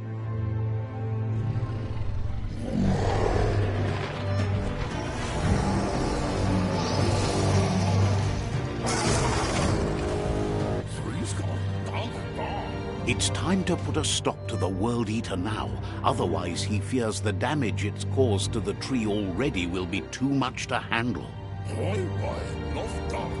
There's time to improve the Mekton before you confront the Puff. There are more wreck boxes out in the dead zone with gear you should be able to equip the Mekton. He got the idea to build the Mekton when he found a big crate containing the metal frame for something Toxanol had named an exoskeleton. Gizmo wants to help if he can.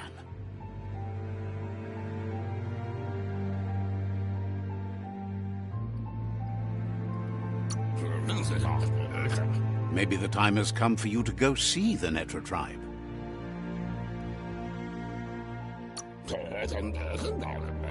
Every day that monster gnaws the southeast route brings us closer to the end. Wouldn't be surprised. Gizmo wants to help if he can. Hopes to see you again.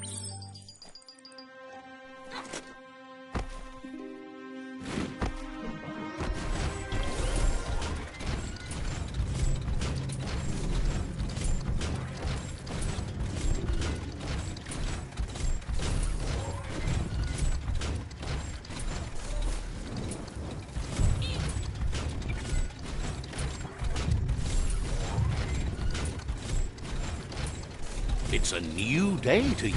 Might as well enjoy it.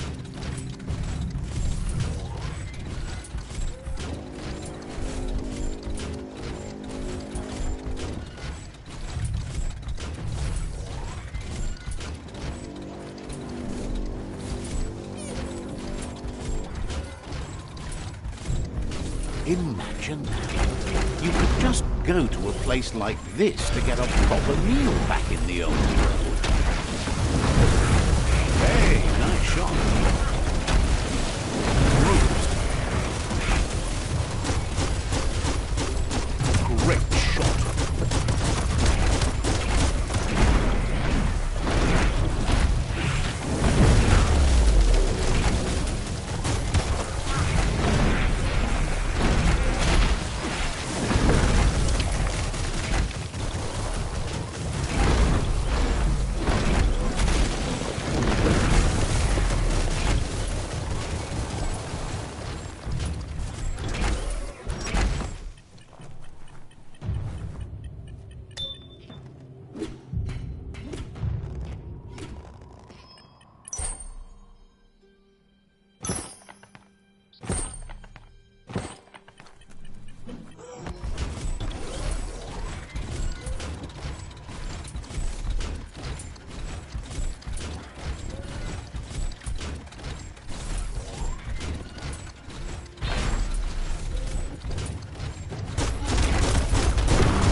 Bang Shelter 7B is still there, open and ready to shelter.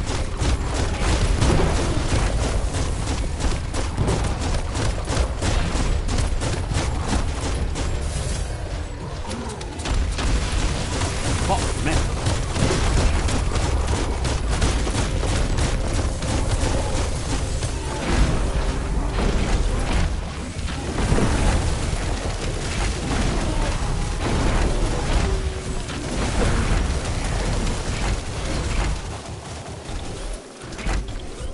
A long way from the sun.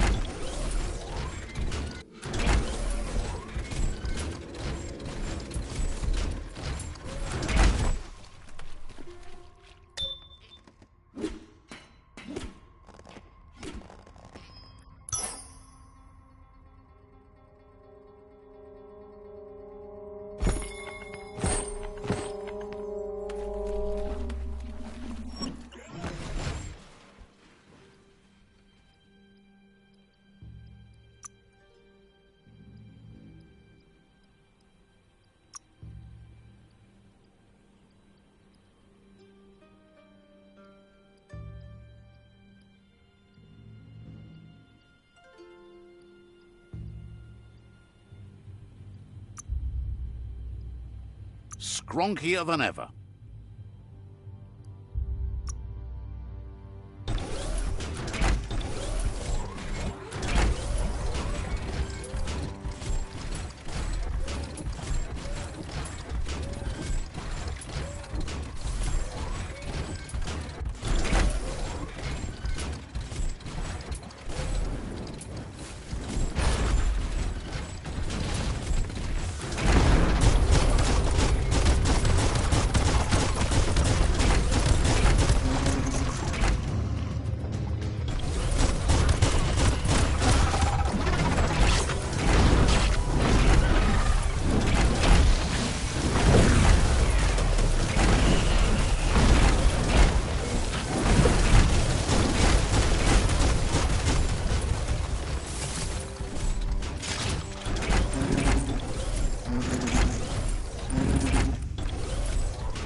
Looks like wholesome. A tidy little cave. Take a good look around you.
The world is waking up with dawn.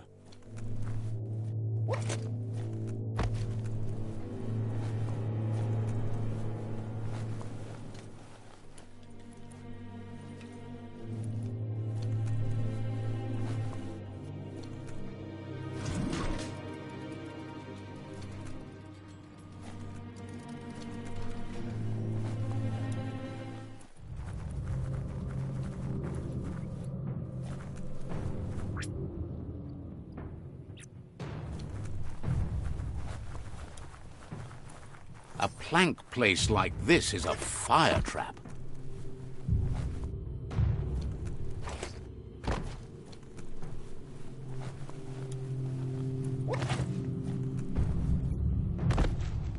Well, that was disappointing.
You're hurt bad.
Health up.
Let's see.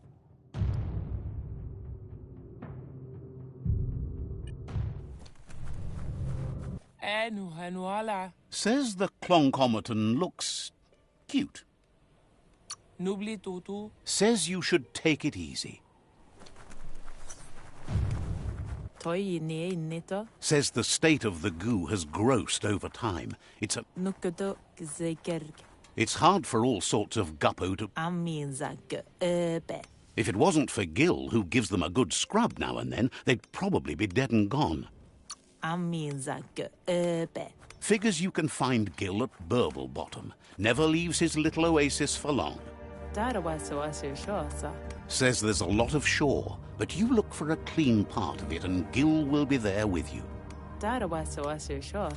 He tries to clean things up to give the guppo a chance. Good to see someone care about a dying world.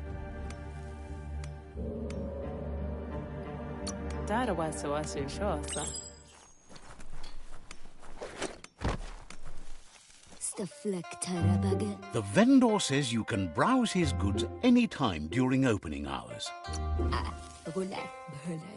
Can sense you want to practice your skills at bartering. Shop sharp.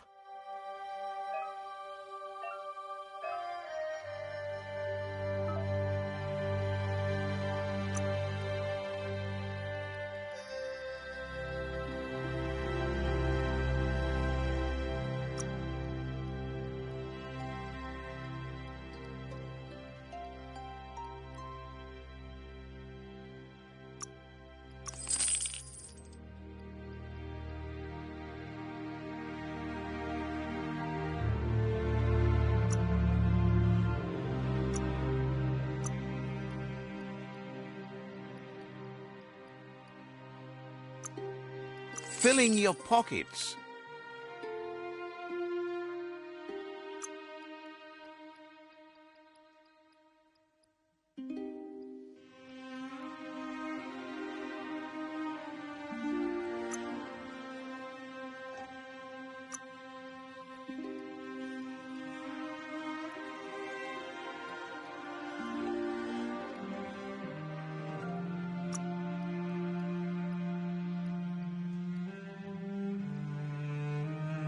Well spent.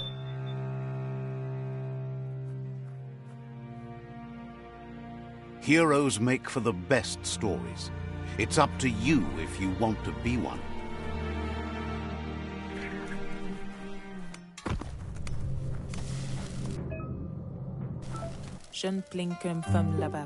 Claims to have strange things from the dead zone that are so rare they need to be seen.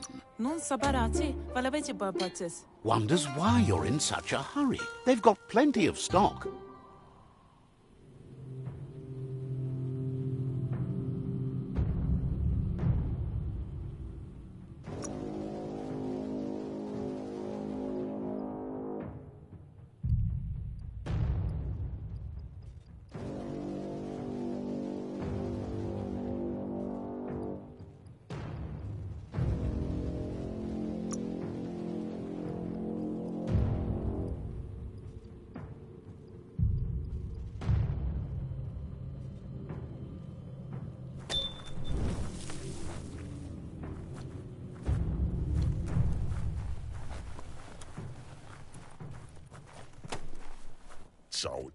Gripes about how everyone looks like they crawled from the underworld these days.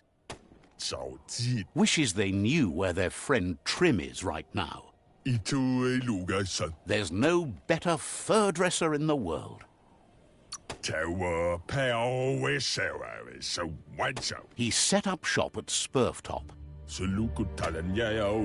Complains Spurftop is a little too far, even though this woolly coat that requires furious daily care is in dire need of a trim, as you can see. If you see him, be sure to ask him to give you a makeover. Not that you need it, but you do need it.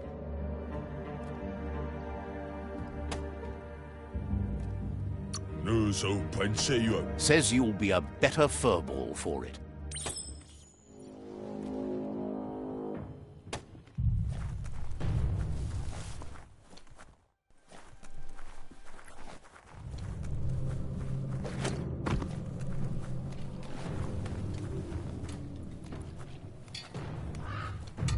Jeune plinkum from la vapeur.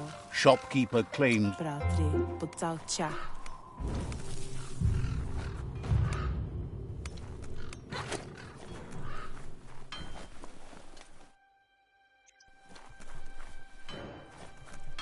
Lekening Kelke. thinks Goop is just, you know, Goop. Tulekatush. Says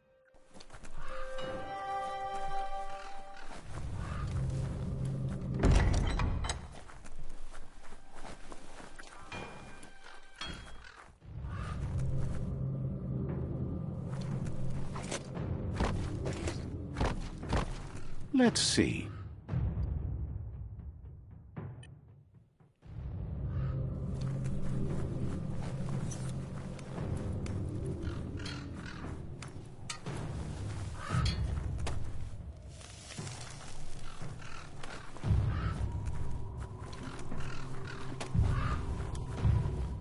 There's no time to look back. Too busy moving on.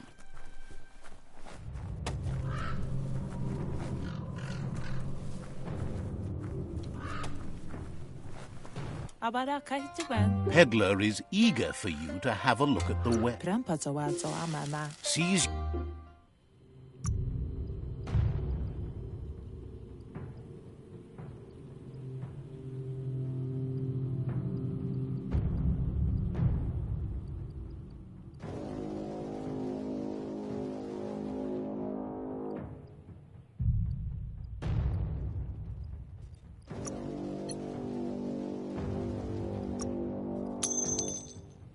came out on top.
Let's see.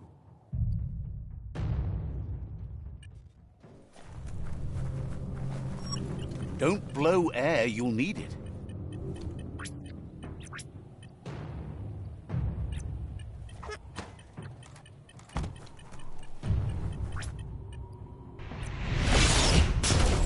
Subtle it is not.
The grotto. It's deep enough to explore. Down to half your health.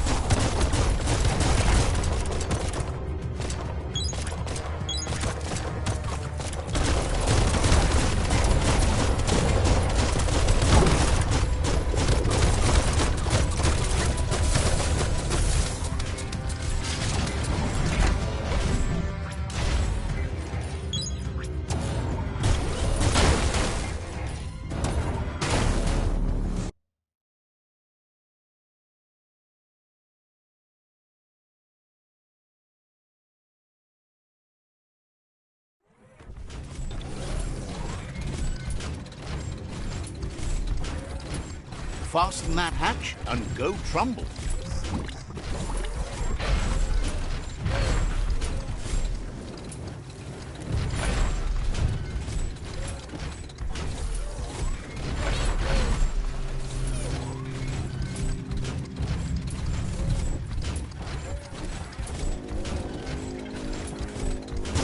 The grotto. It's deep enough to explore.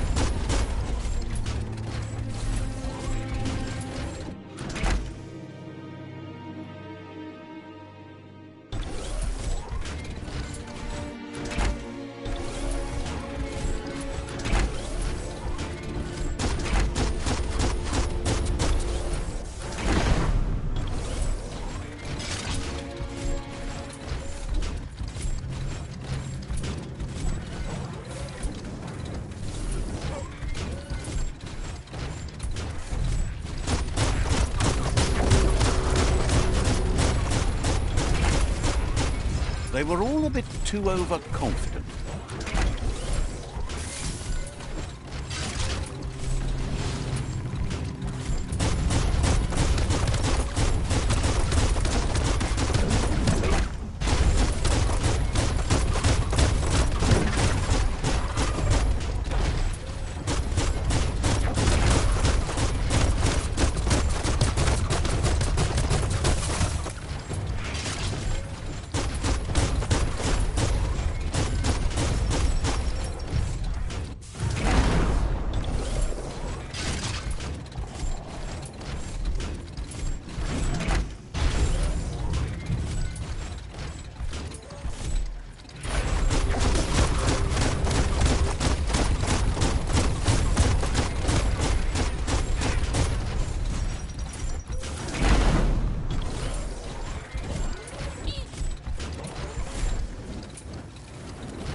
Tough like steel.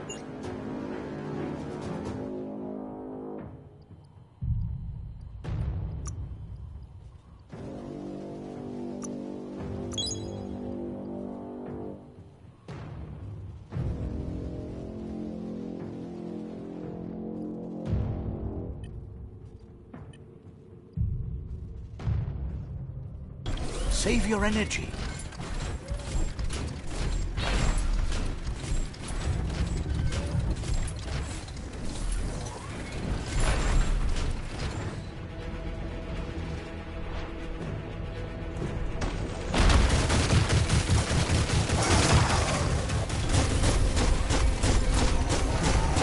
That's a jumbo puff with an appetite.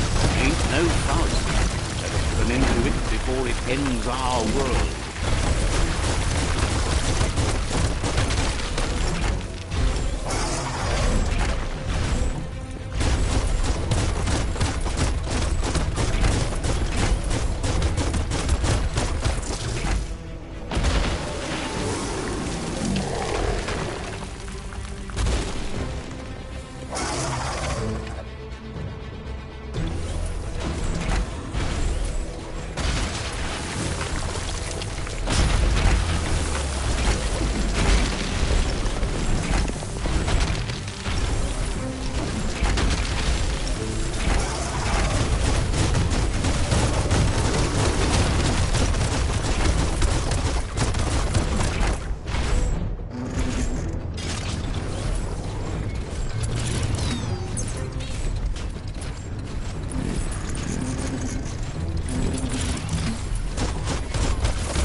jumbo pup is kicking it up a notch. It's time for an electric performance.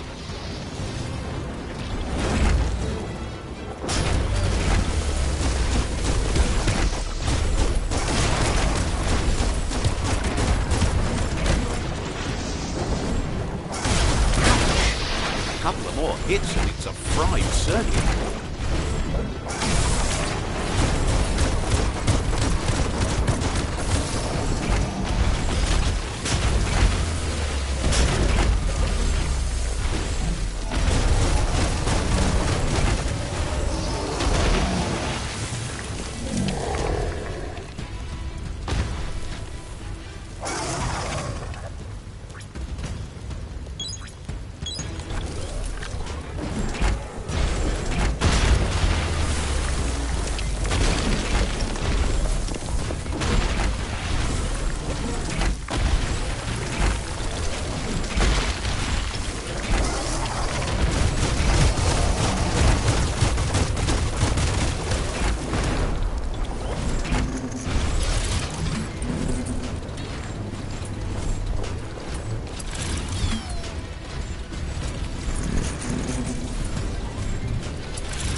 Bad feeling about this.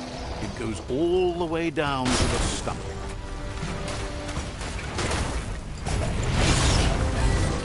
Start like a snack, and you'll end up with a ride down the intestinal canal. That's too close to the end station. Better move up and away, or be swept out the bowel way.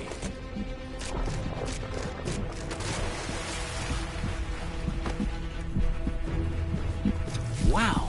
What a super-sized wormwing. That must be as big as they come. You see, it's what's on the inside that counts. That meaty, the Taurus is pumping at half a beat. Better pumped out than flushed down. Don't let it happen again.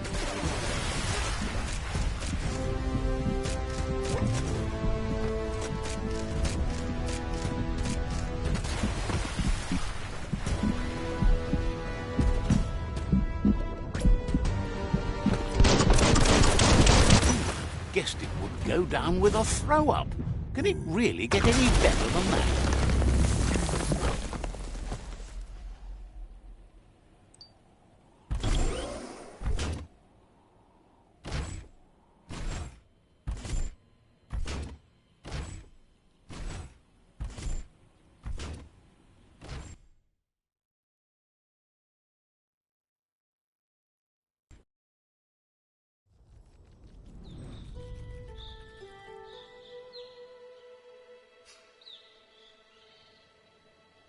He thanks you for dealing with the first World Eater.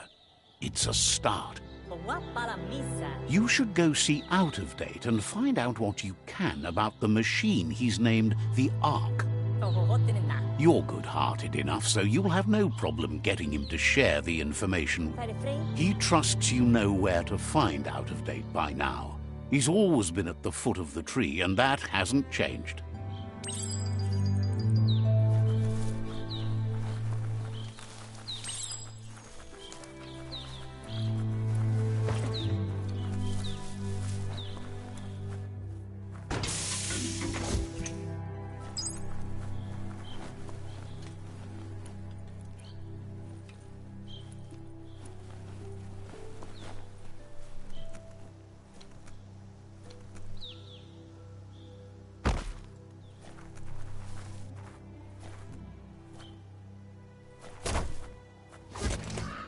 Never have too much scrap, plastic or otherwise.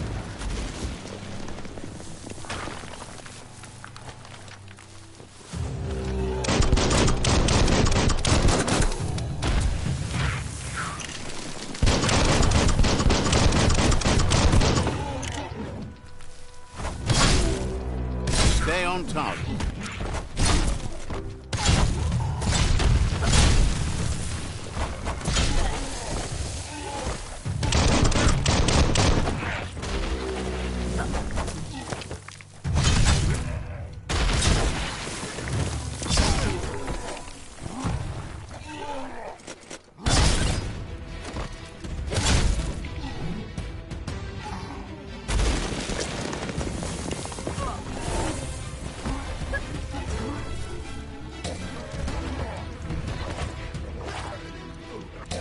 used up all your key energy.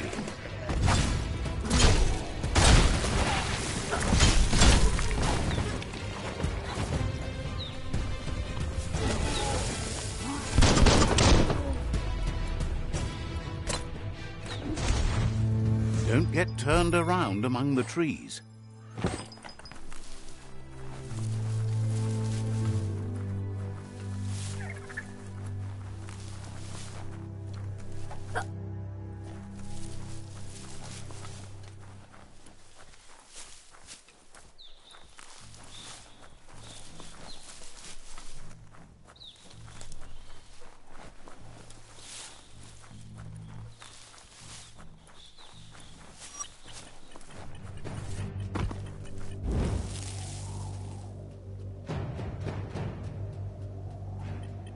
This area is blazing hot. You'd better have something that'll keep you cool if you're going in.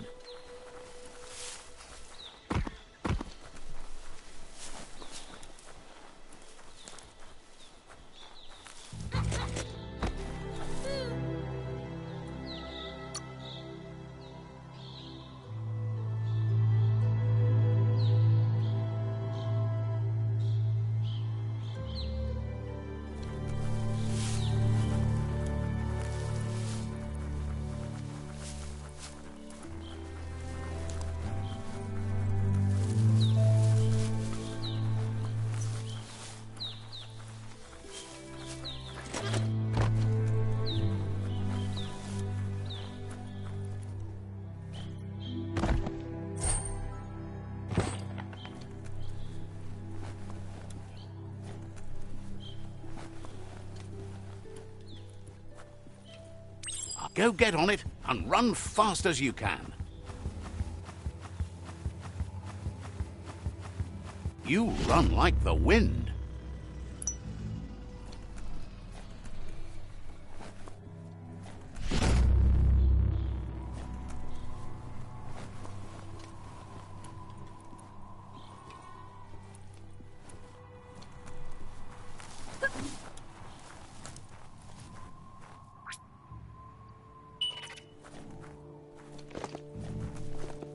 Grab tight and don't let go.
Keep your feet beneath you.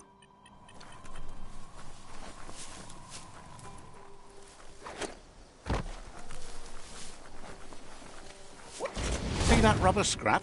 That'll add a bit of bounce for you.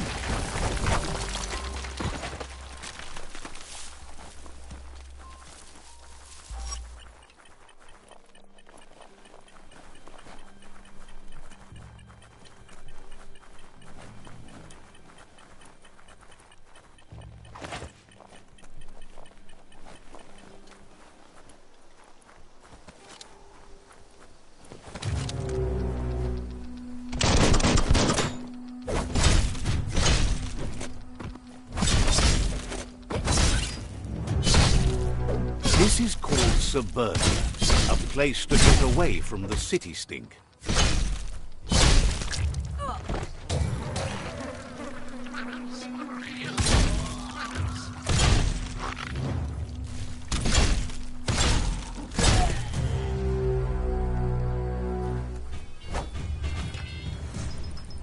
That board is filled with all sorts of hopes and fears of those who didn't like the city or nature and got trapped in between. You're getting close to what they used to call suburbia now. When the cities became too polluted, some moved here. Back then it was easier to move away from... You'll find some traces of travels, even out here in the sticks.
It's more than a little scary down here.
Hard to believe this is all here.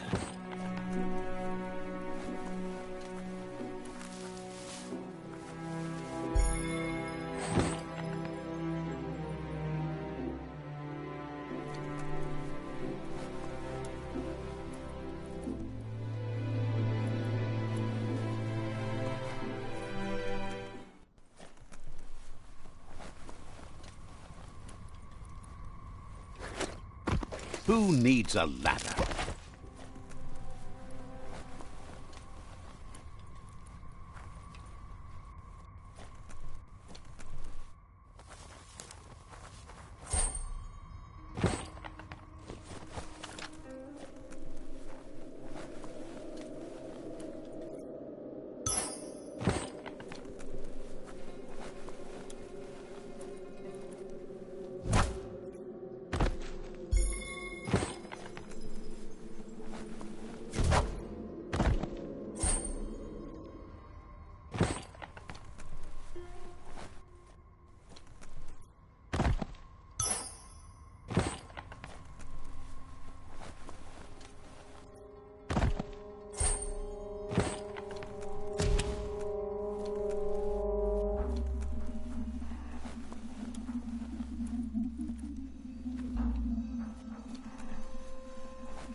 Would you looks like the Fry Sparker's knobs need to be in sync if you want to get the hardware working.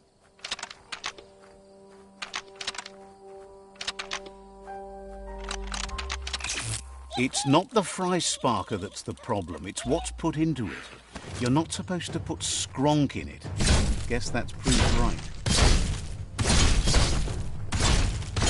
Person.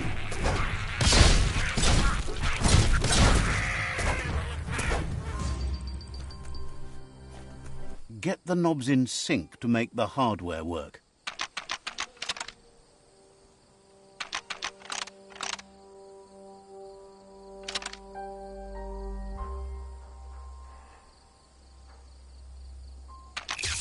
It's not the Fry Sparker that's the problem, it's what's put into it. Get the knobs in sync to make the hardware work.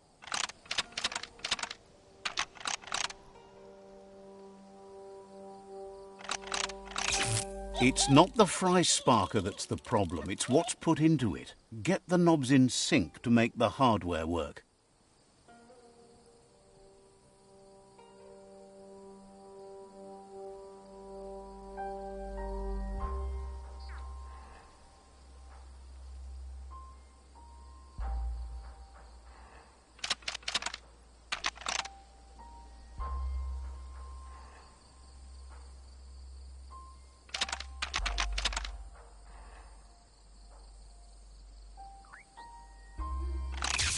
It's not the Fry Sparker that's the problem, it's what's put in. Get the knobs in sync to make the hardware work.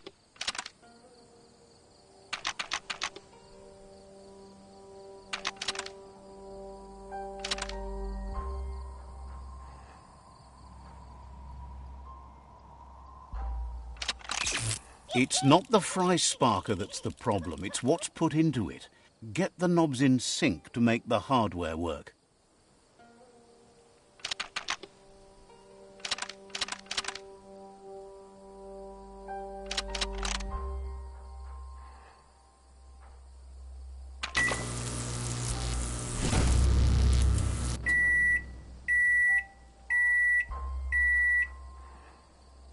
It's a Fry Sparker mindset. Boom! You got something. It's not exactly what you wanted, but you got it right away. So many leaves on so many things.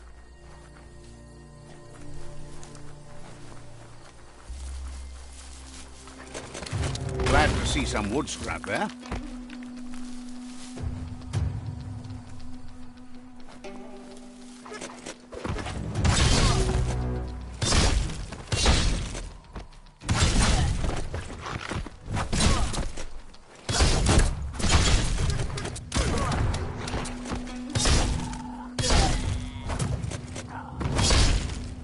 Close encounter.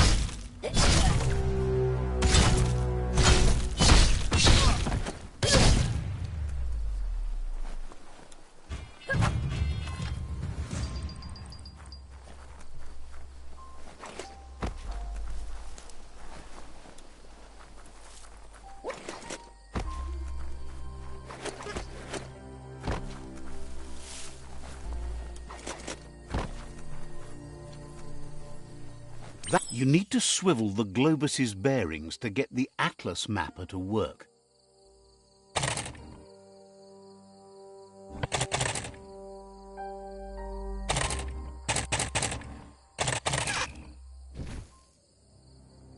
You need to swivel the globus's bearings.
Your key energy is too low.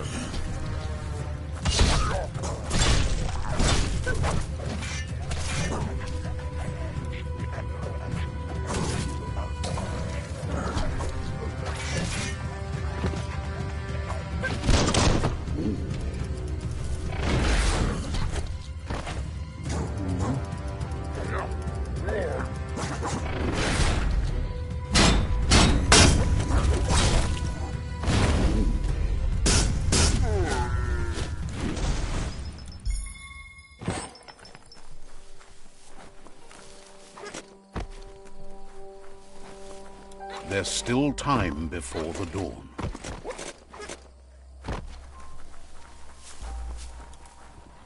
You need to unturn the pipe tighteners to drain the flush stool.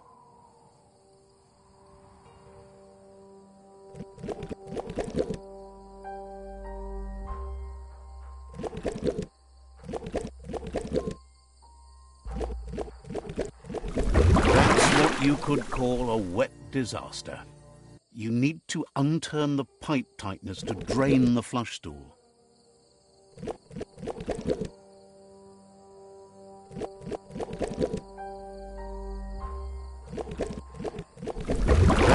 what you could call a wet disaster. You need to unturn the pipe tightness to drain the flush stool.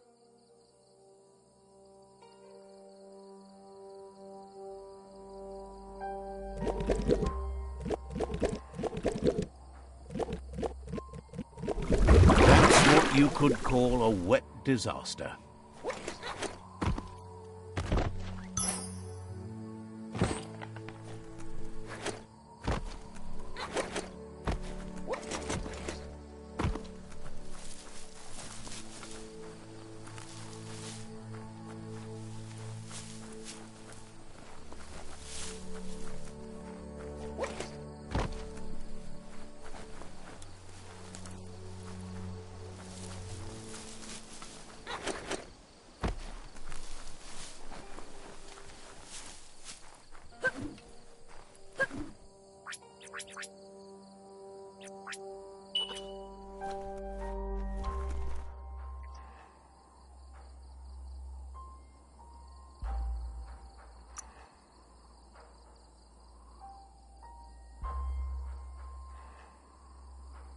Hardened.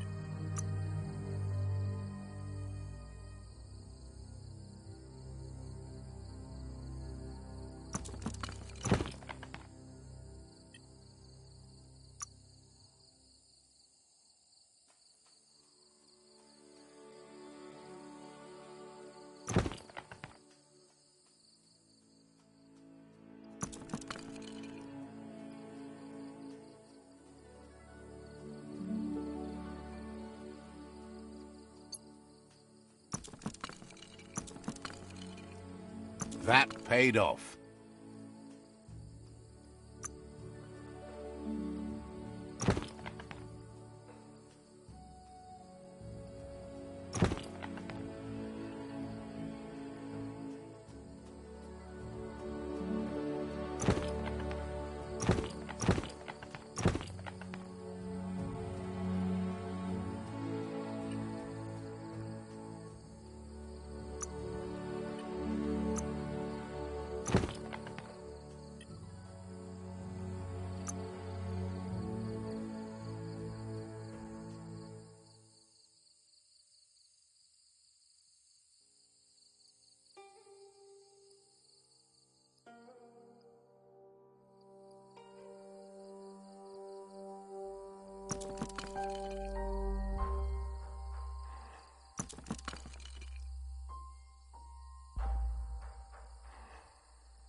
It's a fine way to ride.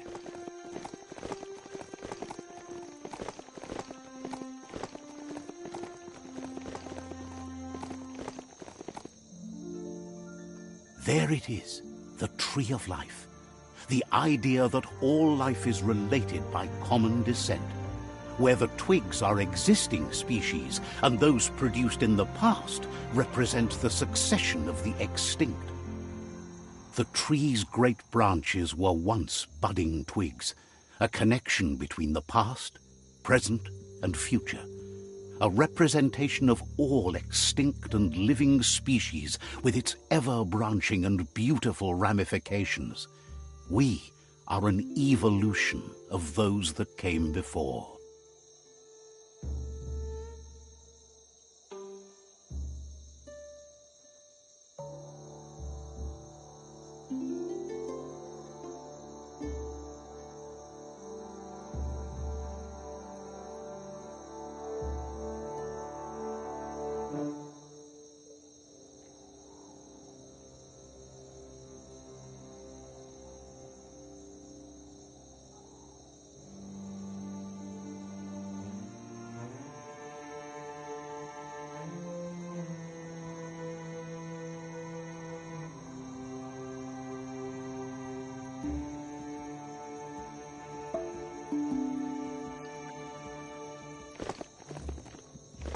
The yerp fields, where the echo of your actions resounds clearer than any other place you'll find, except for where that's not true.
Nothing's going to waste.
Give it a little pat. Go on.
Let's see.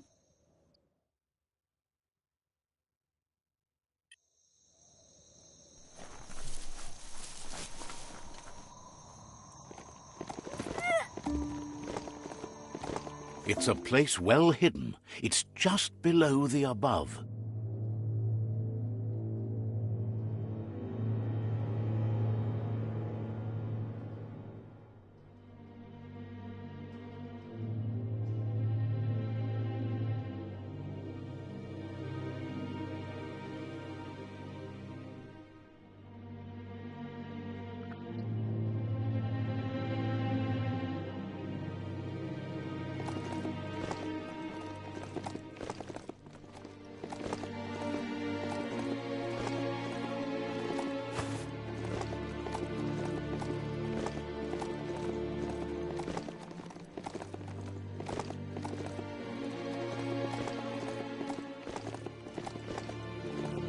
Whatever you do it right, or don't do it at all. Nuka Noburak. Out of Date's impressed you made it this far, but there's still so much left to do. The end of the world is still on everyone's minds. Yamoluvando. You've beaten a path where you have the power to destroy or save everyone. Question is, what you'll do with that responsibility. Tamuk Gabamuktab. He can sense that your heart beats steadily and acknowledges that the best way to find yourself is to lose yourself in the service of others. Mauya. Thinks it's important that you remember who you are and where you came from. Someone without knowledge of their history and origin is like a tree without roots. He promises he'll be there for you. Just come talk to him beneath the tree if you're feeling lost. Out of Date says there's a time for everything. And now there's no use thinking of the past, for it's gone. Think of the present, because that's where you are. It's time to set your priorities as the one who completes things. Fabube Muk Kofar. If you continue to do good, good will follow you. Daimis. If the world really does end, there won't be anywhere to run. So he's prepared for the worst, something he calls the Ark.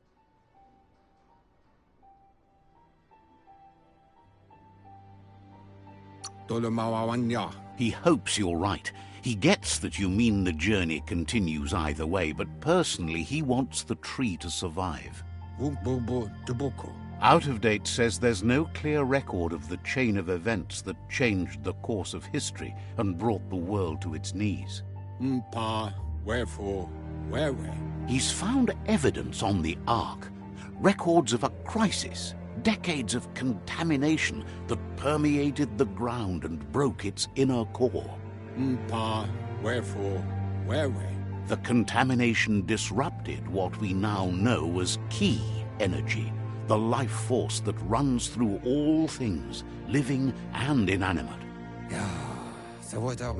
He's been told the blight affected everything at a genetic level and turned our perception of normality on its head.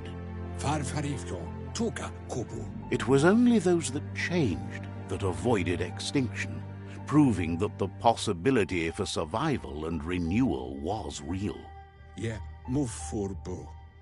He understands you are curious about the ship at the foot of the tree.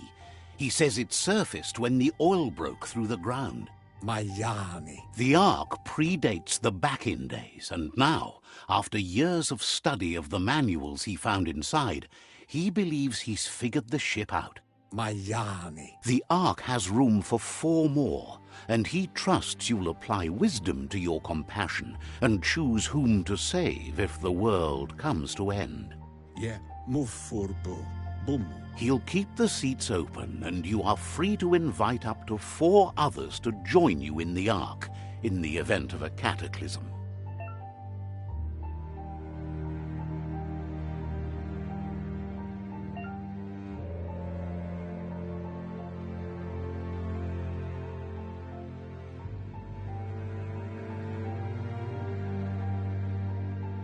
Baluotulua. Out of Date says that from what he's heard, you've been busy.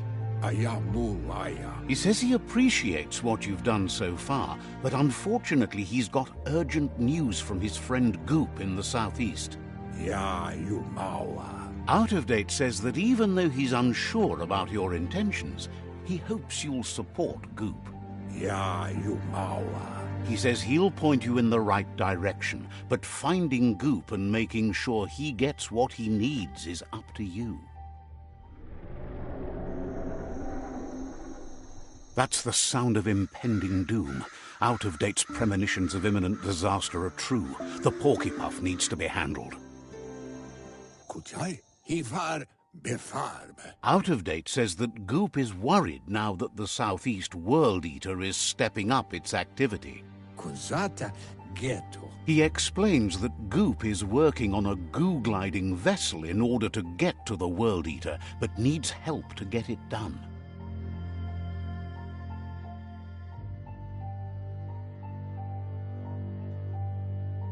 Kuzata ghetto. Out of Date suggests that you should head southeast as fast as possible and see what you can do to help. Befarbihita untokub kirko. He wonders what's on your mind. Kabobe farhi. He says you really need to go see Goop as soon as possible. Yuba doluwawa. He wonders what's on your mind. Yalawa wat nawa. Says you should take it easy.